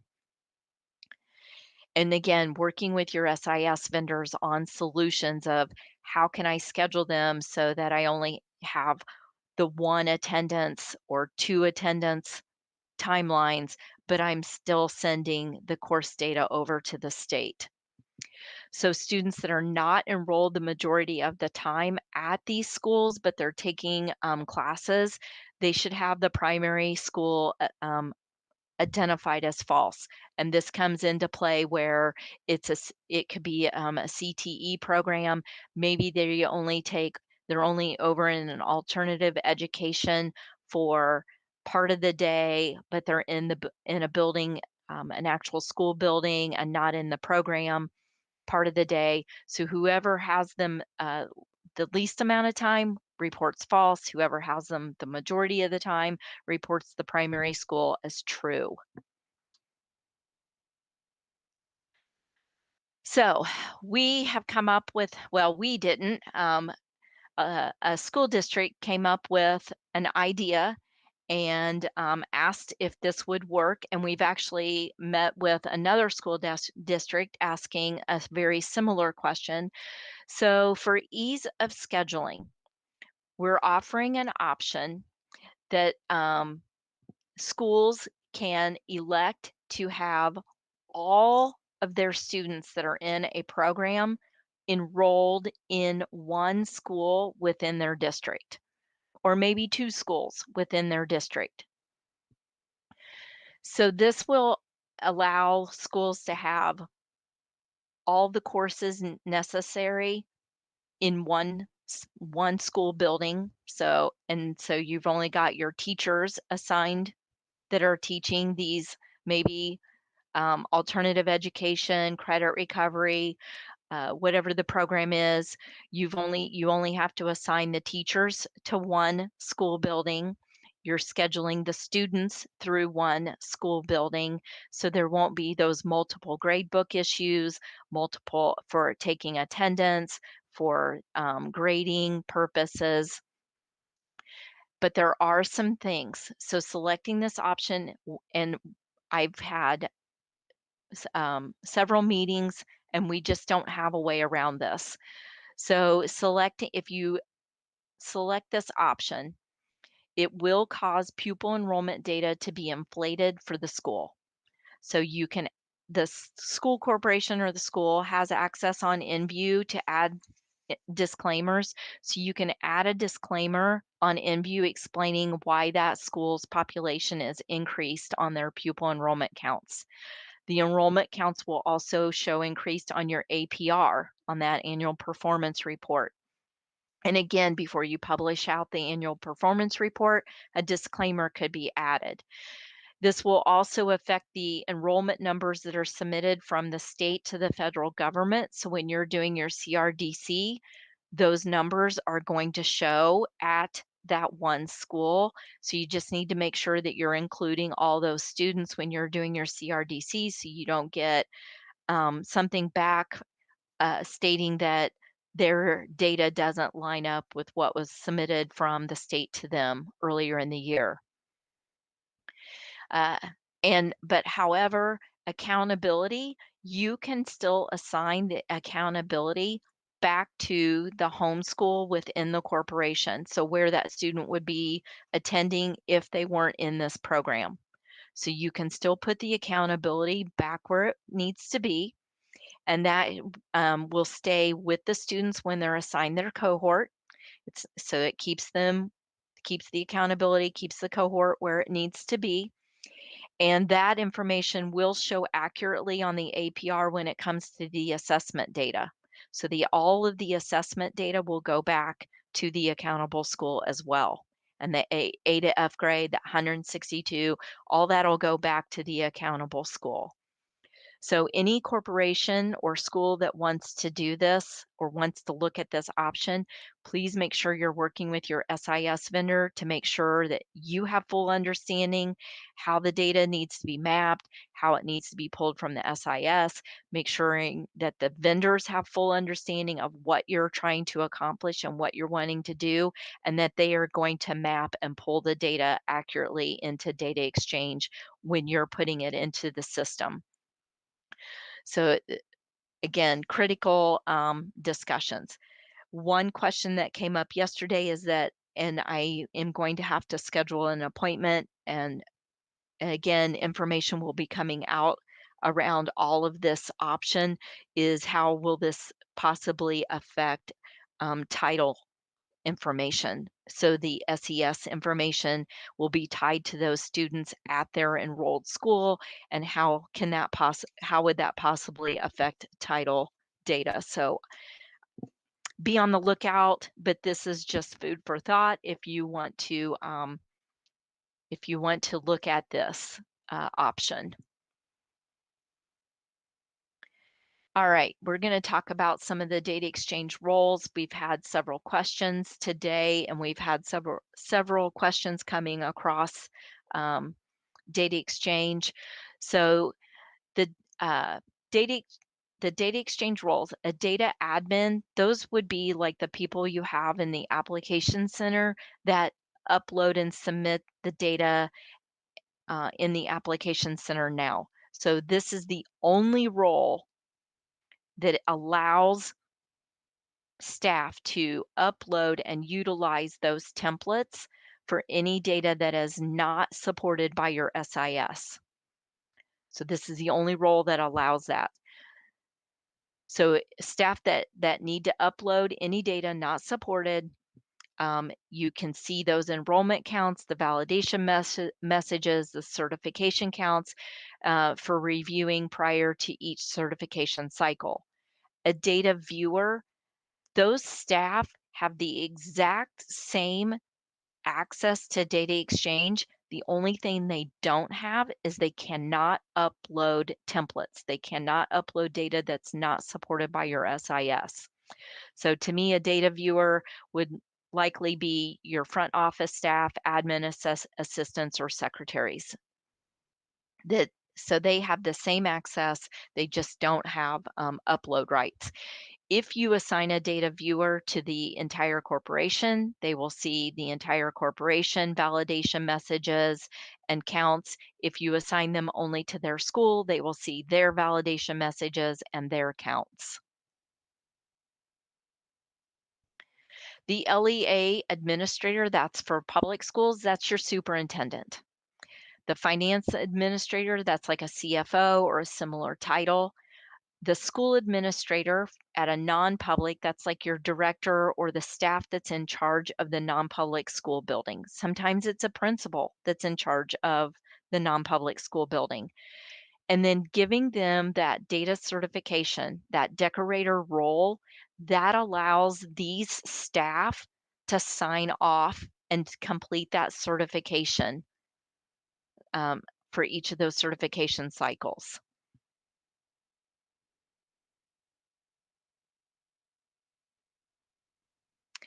So here, and I've already said this, that certification role, it's a decorator role. Don't add it to the data administrator role. It doesn't give any access to data exchange when it's the only role assigned, but this does not have to be added to the school administrator role for the public schools. So a school administrator role by itself will allow building principals or assistant principals to have access to data exchange for viewing their school building enrollment counts, the validation messages, certification counts prior to each certification cycle. Building principals are not expected to certify data for public schools. The certification is at the corporation level. It is not at a building level.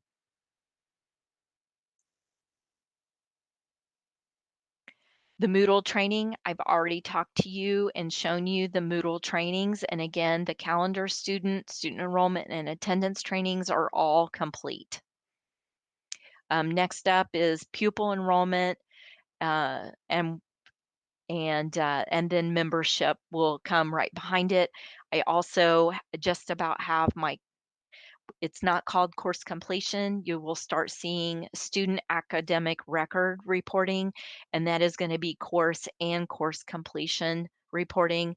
Membership, you will start hearing the term Ed Org Association. So you're associating the student to your education organization. So you'll start seeing those come across, and all of that I'm in the process of completing. So if you have questions about data exchange, you can email dataexchange@doe.in.gov. The Knowledge Hub, I've shown you the Knowledge Hub today. Support tickets, you can issue support tickets. The support staff has been trained on calendar, student enrollment, and attendance. They will be receiving training on the membership and pupil enrollment, the other things that are coming.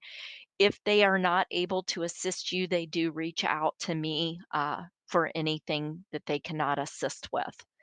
So that is the end, and I was getting a little distracted because I know there's a lot more questions that was blowing up down there. So I'm going to go back to the questions, see what I can get through here. So did I hear you right when you said the only person who should be certified, we should be doing that at the district level and not at the school level for certification? I'm sorry, Matt. Sorry about that. So did I hear you right when you said the certification should be happening at the district level and not at the school level? Correct. So really, the data certification role should only be associated to our district level personnel. Correct. Okay, thank you. Yep, not a problem. All right, so can I please clarify the submission of the 2021 GR data? So the GR data, you will go ahead and submit just like you always have done in the application center. So that it will stay open until October 5th. But you will upload that data into the application center. Now, it will probably be coming across directly from your SIS, but we are not going to have you certify that data in Data Exchange in October. We're going to have everything done and completed in the application center. And I feel like I've answered the whole who's certifying the calendars and all right. I understand that there's a memo that states the September 15th is the count date. I did confirm with Melissa yesterday or the day before, Melissa Ambray, the count date is September 17th. And that is a Friday. We've never had a count day on a Wednesday.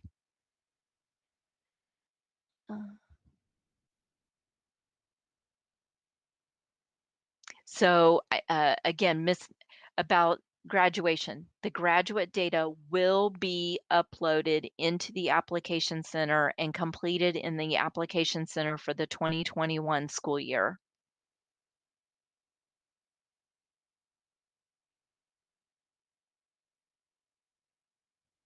For membership in special ed, will we have to also? No. So the signed summary reports, I don't anticipate that you will be uploading those signed summary reports in the App Center because the sign off will occur in Data Exchange. So we won't have you uploading those reports. Again, it's for comparison purposes. If we start seeing right now, we actually have schools connected and allowing membership data to come into the production environment. And our development team has been doing an analysis on the data.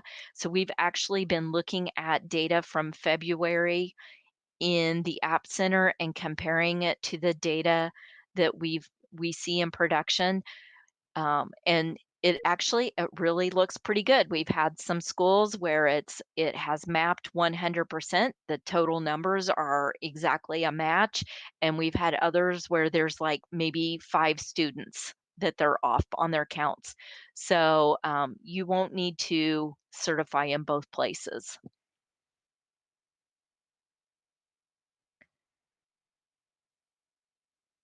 And then that question was asked a couple of times.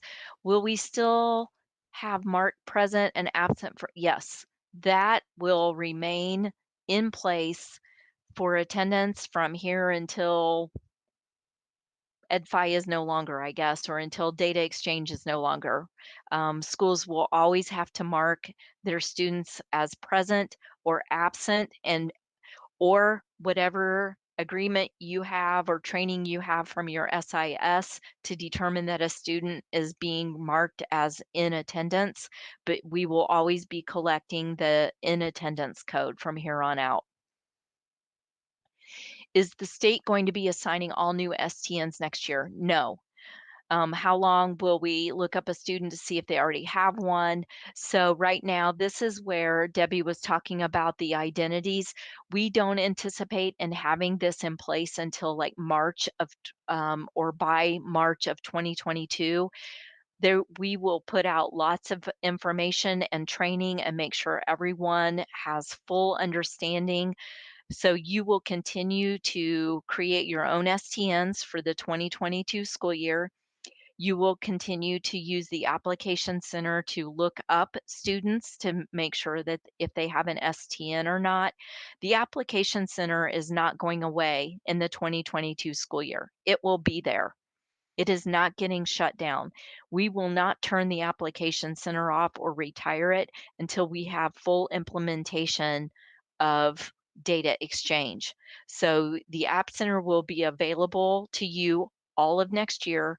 Right now, we're saying you will finish your graduate data in the App Center. You will have to do membership and special ed. With that comes possibly needing to upload your RT or EM files. That's another discussion that I have on my list, is if there's a way that we cannot have you only have to upload membership and special ed data and not worry about your enrollment data, since we'll have it in data exchange, but I need to have a discussion on that one. So right now, graduate data, App Center. Fall count, App Center. December 1 count, App Center. Everything else will be done in data exchange. And STN lookup, App Center. So just to clarify, we should always enter an entry date for students 1 day before their actual start date. Is that what I understood, or is that just in reference to those who enroll to start after? So yeah, again, that's a vendor thing. So if vendors say that the student is starting today, 4/23, you should be entering 4/23. So where I'm saying that you give it's those no-shows, it's those students that don't show up, then you want to get them outside of your instructional calendar days, where you would give them a day before. But if they're starting today and it's 4/23, how is the vendor looking at that? How is the vendor pulling it? Do they pull today's date, or do they pull Monday's date, or do they pull yesterday's date to publish or to process across? So the only time you want to use a day before is if they are not showing up, if they end up being a no-show. We have students attend a career center for 3 periods, and they send us the grades. Is it my understanding that that is correct? So if they are attending a career center, the career center, and again, we are working through all of the reporting documentation, all of the odd nuances, but if that career center is within a LEA, if they are within and they have a school ID, a corporation ID, they will be reporting the student with their students school association, so an enrollment record that shows the primary school is false, and they will report the courses and they will report the course completion.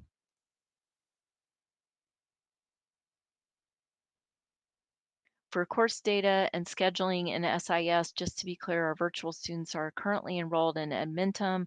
We need to add all of the courses. That is correct. So you will need to have those courses in your course master, and hopefully you already have those courses in your course master, unless they're just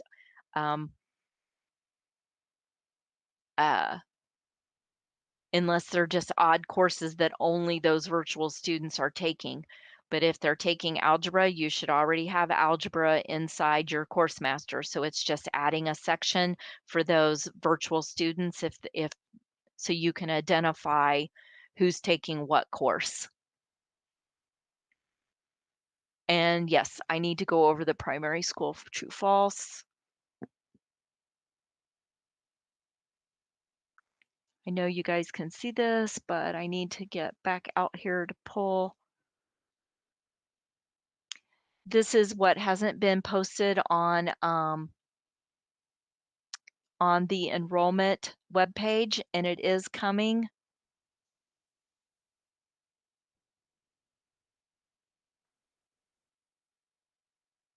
Let me get that pulled up for you. Will there ever be a time when we would see more than 180 attendance events? For example, if a student was present 0.5 in the AM, but 0.5 unexcused in the PM, so basically we see 181 events. That is accurate. However, that student's attendance days should still equal 180.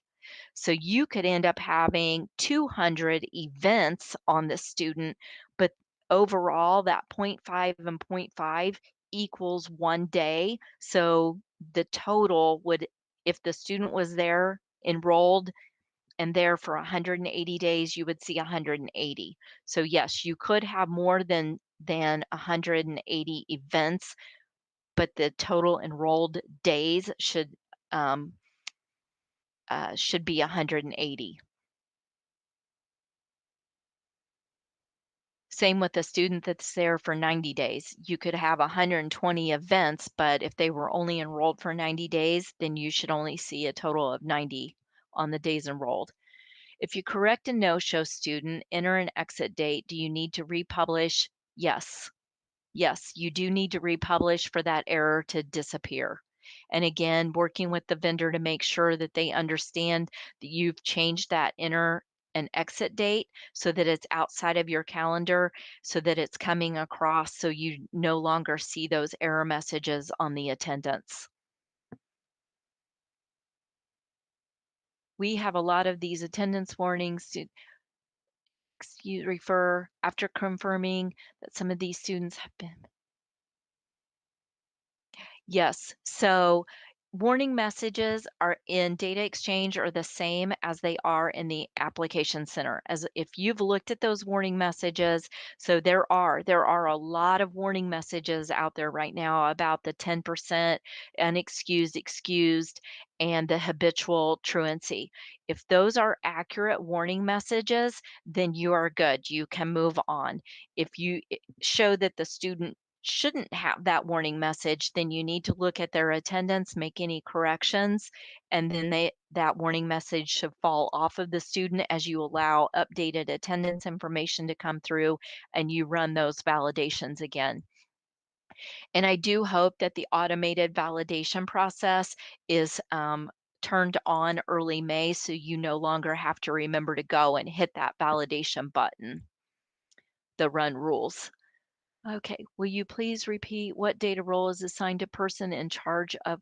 So in charge of conflicts, that is not a role, it is a key contact and it is called data exchange contact. So it's not a role, it's a key contact. So just like you have your superintendents with a key contact, your CTC coordinators have key contacts. I think you have special ed people with key contacts. This is a key contact, it's not a role. And it's called data exchange contact. Will all the data be flowing to data exchange daily, or will there be different schedules for different data sets like attendance and course completion?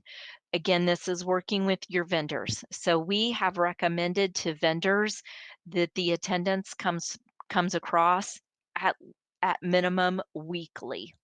If you want it to come across daily, then you need to work with your vendors on the timing for this.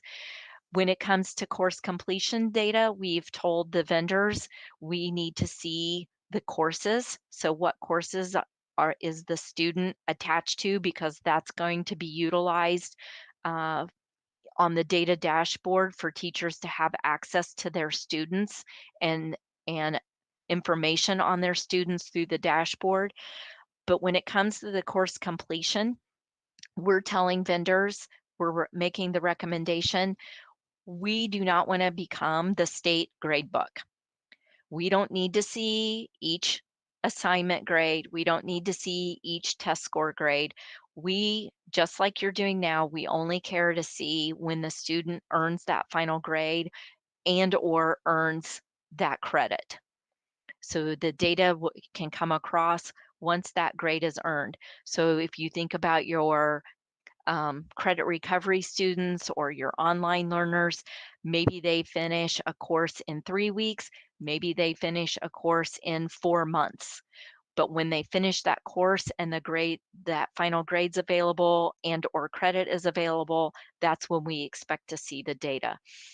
And the data will not be certified until the end of the school year. So all the way up to June 30th, the data can be coming across, but it won't be certified until we hit July.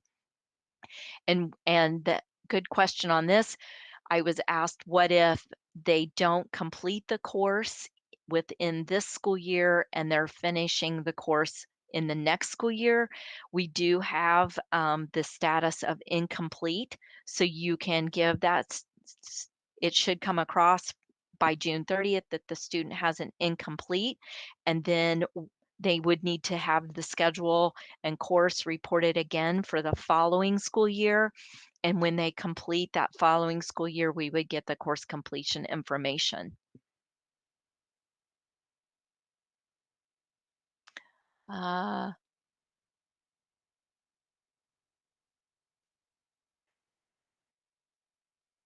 Otherwise, all other data elements like enrollment data, that should be coming across daily. That will help with your conflicts. Information on there's a lot of program associations, so the students are going to be associated to programs now when it comes to school food services. So only those students that qualify for free and reduced will have the program association. Everyone else will not. Special ed is a program, title is a program. High ability is a program. There is a multitude of programs that the students will be attached to. So having that data coming across on a regular basis, again, it's just working with your SIS vendor on creating that schedule. So 2021 title data, yes, that's going to be completed in the application center.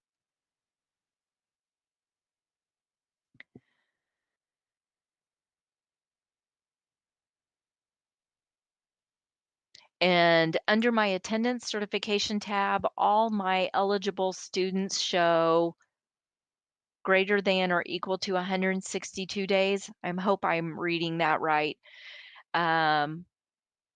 Shows high numbers for all 5 of my schools. You said they should be 0. So this means that you have provided more attendance. So maybe you have students showing a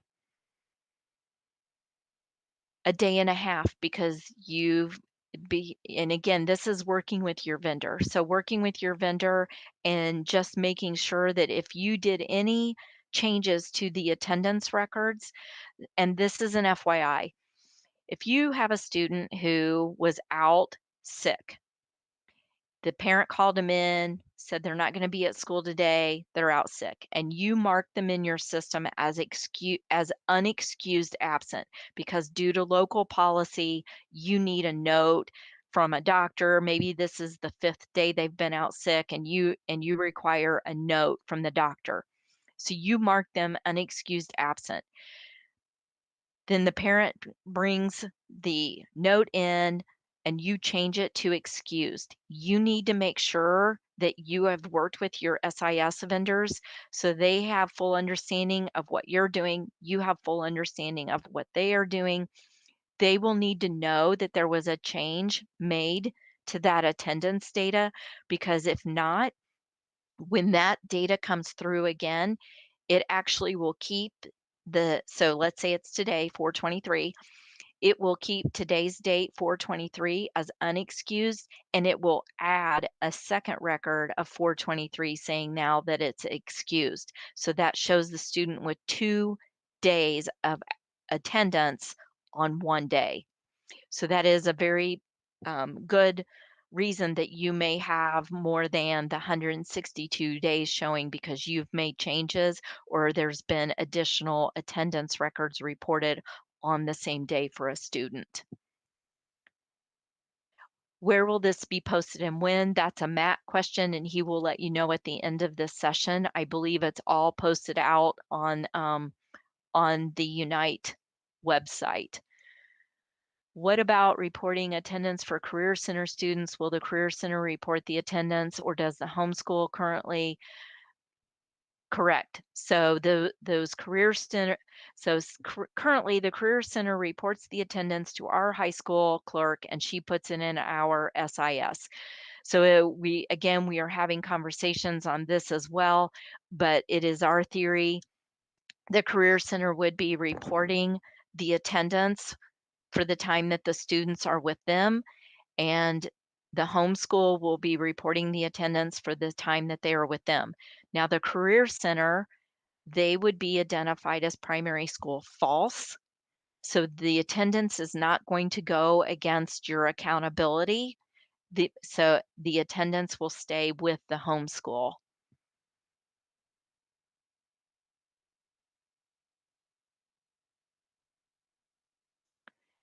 With students taking classes for CTE at another school for 3 periods, do we still schedule them in the class for the 3 periods in our SIS, but we do not give them grades? How is this shown on the report card or transcript? That is a great question about the report card and transcript. I will take that one back for our discussions as well.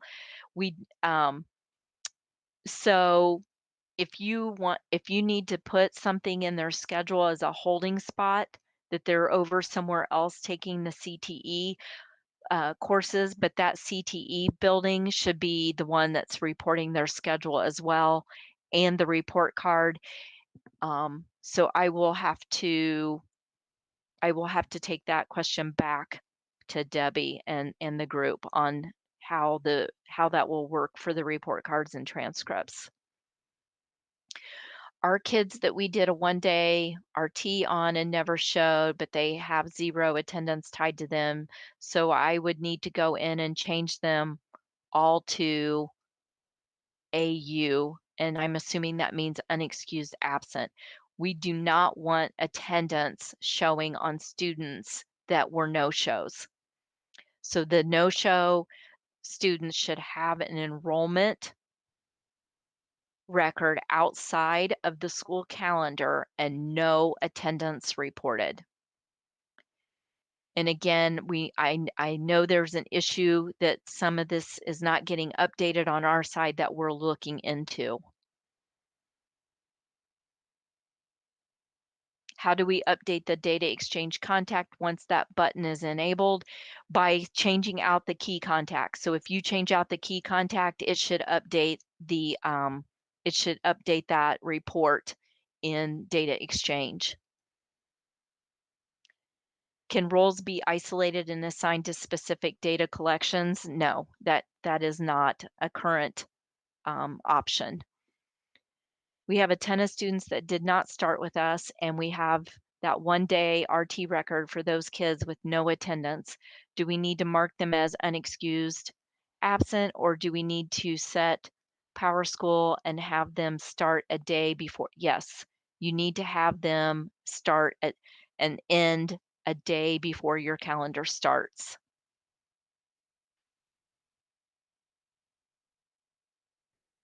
You said career centers should be reporting attendance, but we need to schedule them into those courses to show where they are located during those periods. Do we need to find a way with, yeah. So again, like I said, if you need to put them in your schedule as a holding spot, work with your SIS vendors, because you wouldn't, and I will, there, hopefully we can get some more information, but you shouldn't be reporting the attendance for them either.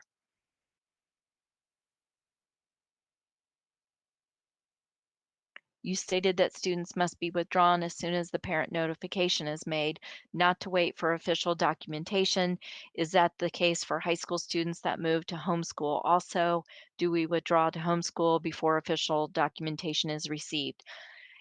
Michelle, I would take that question back to school accountability to see what their feeling is on that particular scenario, because I know you have to have additional information, but reporting those students when they're not enrolled is not something that we want to see.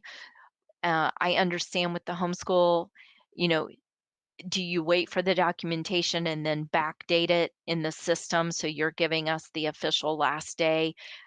That might be a question to run by Brenda Earps in accountability as well. All right. And Bethany, I'm not forgetting about your RA. So let me make this a little bit bigger. And again, see if I can get done here in next 15 minutes.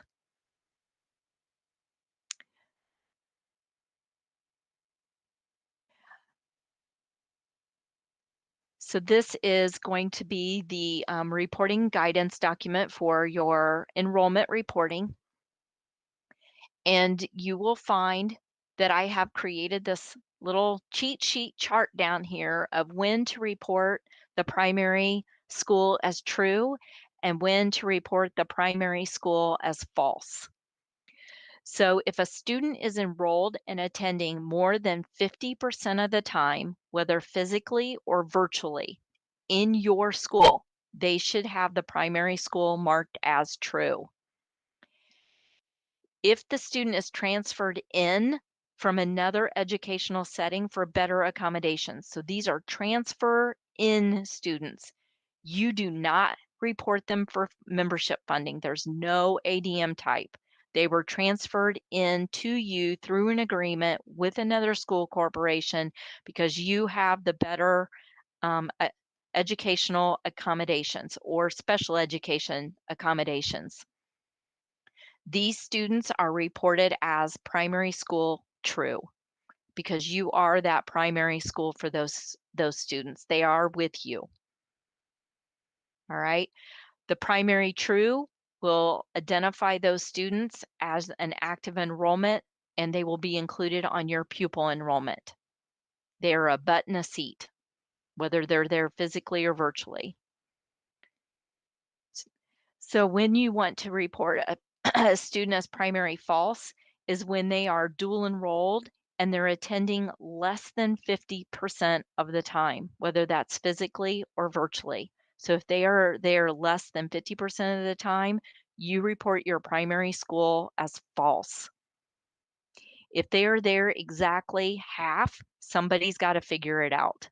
One school's true, one school's false. Same as you do with membership reporting now.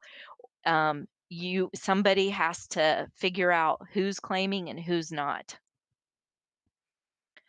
So if the student is enrolled in attending a career or a CTE program less than 50% of the time, and the agreement is between two public schools, then the CTE, the career, the CTE program that has, or the corporation that has the CTE program or career program, they will report their primary school as false. and I'll finish this and then I'll back up. So if the student is transferred out, so these are your ADM2s, you're transferring the student out to another educational setting for a better accommodation, you have to have that school association, so your primary school will be false. So students that are not enrolled, they're just coming for special education services, they're walk-ins, they're enrolled at a non-public school, you're just giving them special education services, or you're just managing that Indiana IEP, you will identify yourself as false. So you will have that school association and you will identify as false.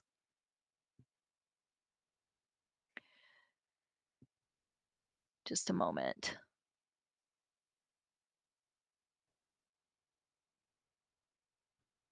Okay.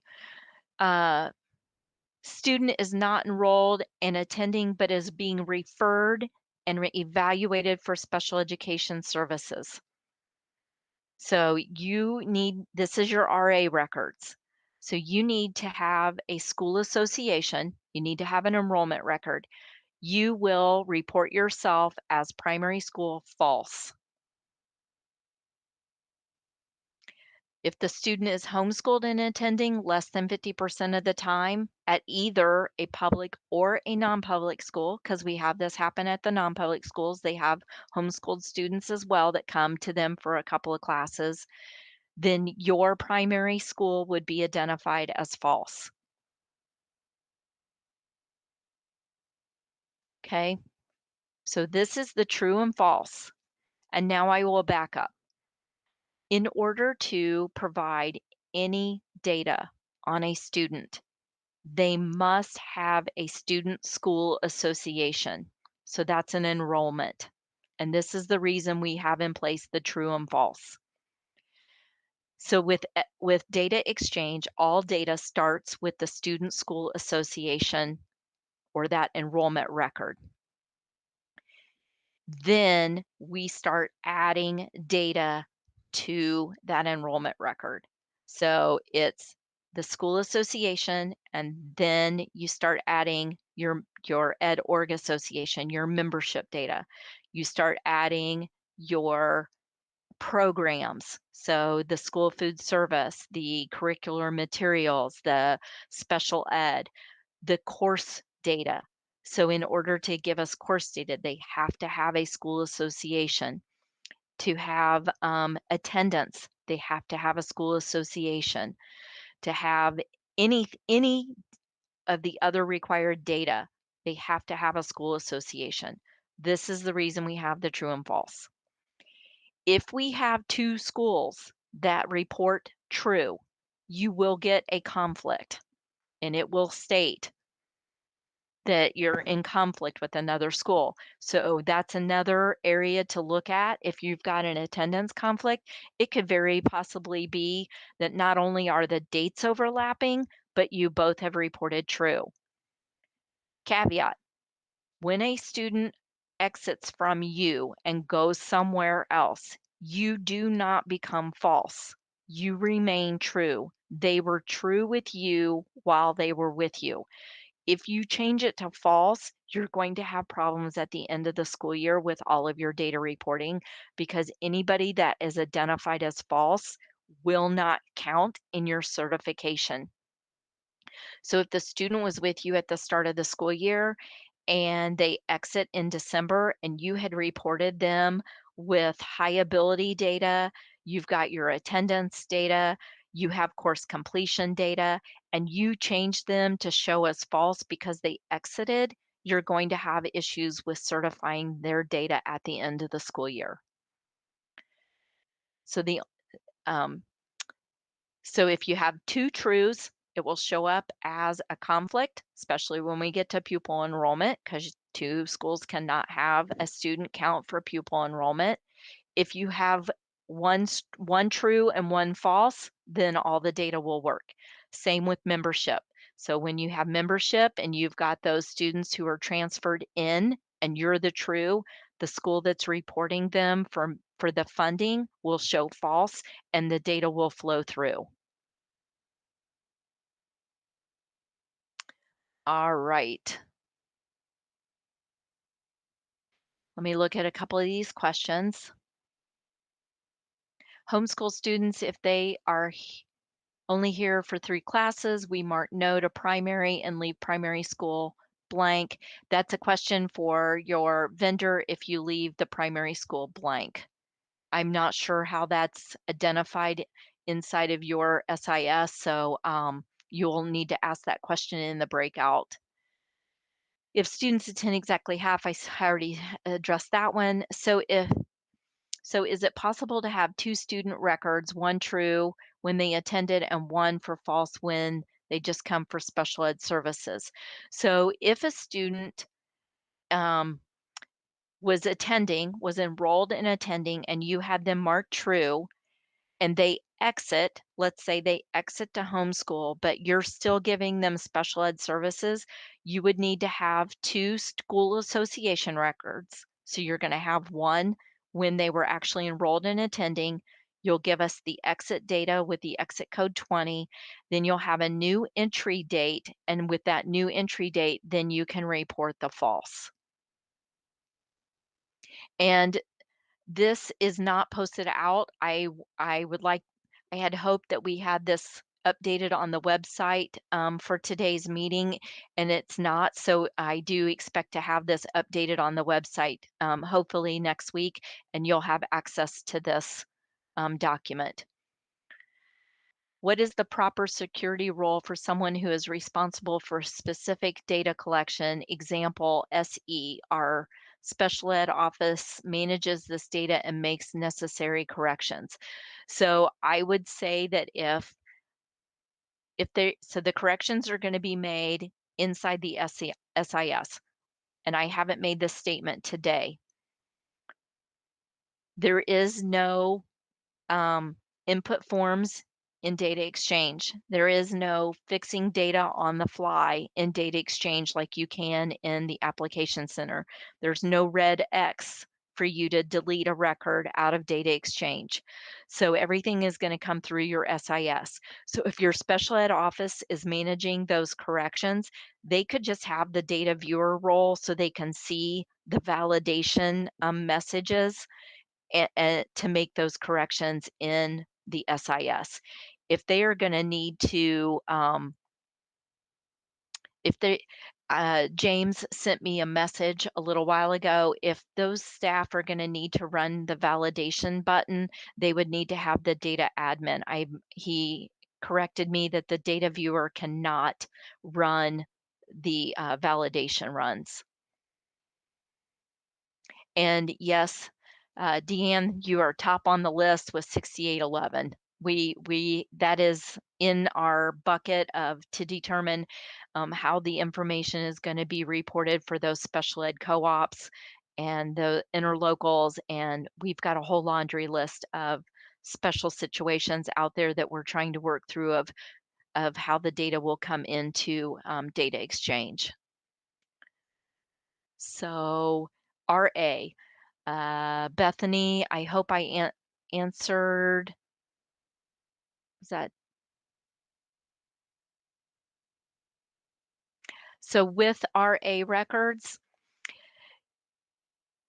again, working with the vendor, because we don't want to necessarily change the process of where you've been entering your data. It's the vendor's understanding and then mapping and pulling the data where it needs to go when it flows through to data exchange, when it flows through the API. So with an RA record, we start again with the student must have a school association record to add any data to that student. So you will give us a school association record, identifying your school as true or false. And if it's just an RA record because you need to manage the IEP, we would assume that that's probably going to be a false. And then where you are currently entering the access school now for RT reporting, that access school will become the school ID that is attached to the special education program record. And that's going to drive access to the Indiana IEP system. If the student is being referred for services and you don't know if they are eligible or qualify yet, we are working with the vendors, and we shared this with the vendors yesterday. The parent referral date will become the begin date on your special ed program record, so that it will be attached and you can get access to that IEP. I don't know if James is still on. James, if you have any information you want to add. James is working with PCG on how this is all going to be sent over from data exchange to them. But just know that as long as you're putting the data in your system accurately, giving the referral start date, giving the access school accurately, that's what's going to drive access to the IEP, and that will become your RA record. So basically, between the school association and the special ed program association record, that becomes your RA.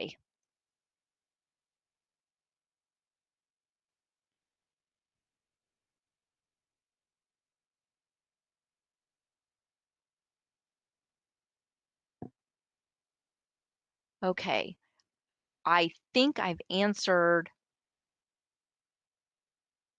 James says he doesn't have anything to add to my comment. So I think I've answered all the questions that I see currently on the Google Doc. Matt, is there anything else that came across that I haven't addressed? No, I I mean, don't. this is a lot of information, guys. Yeah, so the nice thing about that is with the information is as soon as I hit in stream, it's going to go back to a recording. And so you'll be able to just go back, and I see there's 346 playbacks already that people have gone back and are going back and listening to you again. So like I said, as soon as we get done with that, just you can click until the next meeting. That'll stay up there till alive.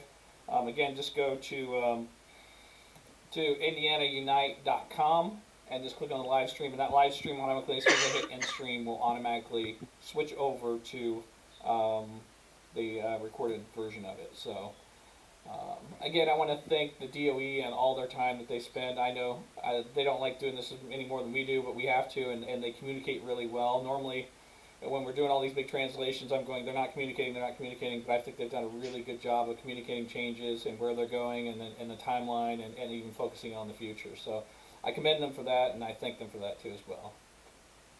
Not a problem. I'm thankful to this group. This has been a huge undertaking, and we're only an eighth of a way into this project, is how I feel. So it's been a lot. Sorry I've droned on for so long, and I don't know why anyone would want to go back and listen to me again, but any questions, again, you can send them across to data exchange. You can put in a help ticket. So IEP follow-up, what will drive access to IEP? The enrollment record simply being in data exchange, or the student's enrollment date on that record?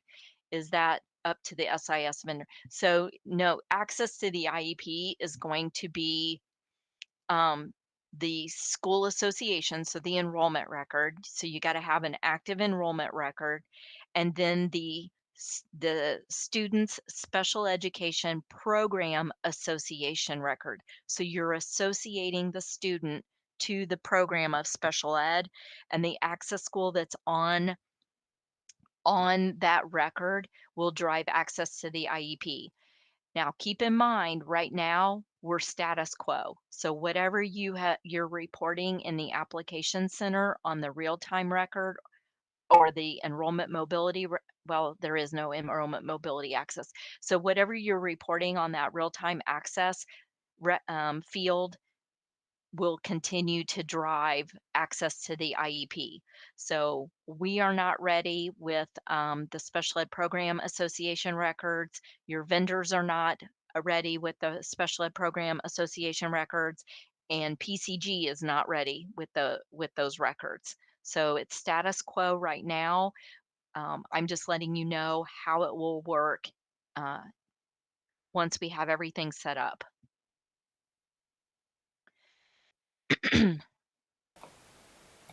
I wouldn't expect that at the beginning of next year. You don't? Well, since we're talking freely I now. know. No, it's not going to be ready by the start of the school year. No. That's what yeah. That was sarcasm, Brandon. I was like, was I not supposed to say that? No, you're fine. I said that was sarcasm. Okay, yes, I got it. And also, again, I will say this as nicely as possible. We are getting inundated from the schools that are already connected, and you're looking at your attendance data, and you're looking at in data exchange, and you're looking at your SIS. We are working through these. Please know we are working through these, and it's taking some time.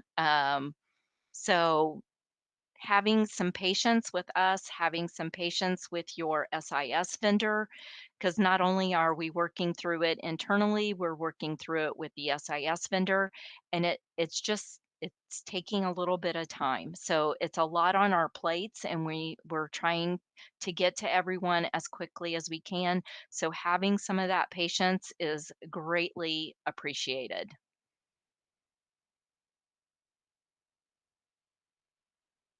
All right, with that said, I think we're going to end.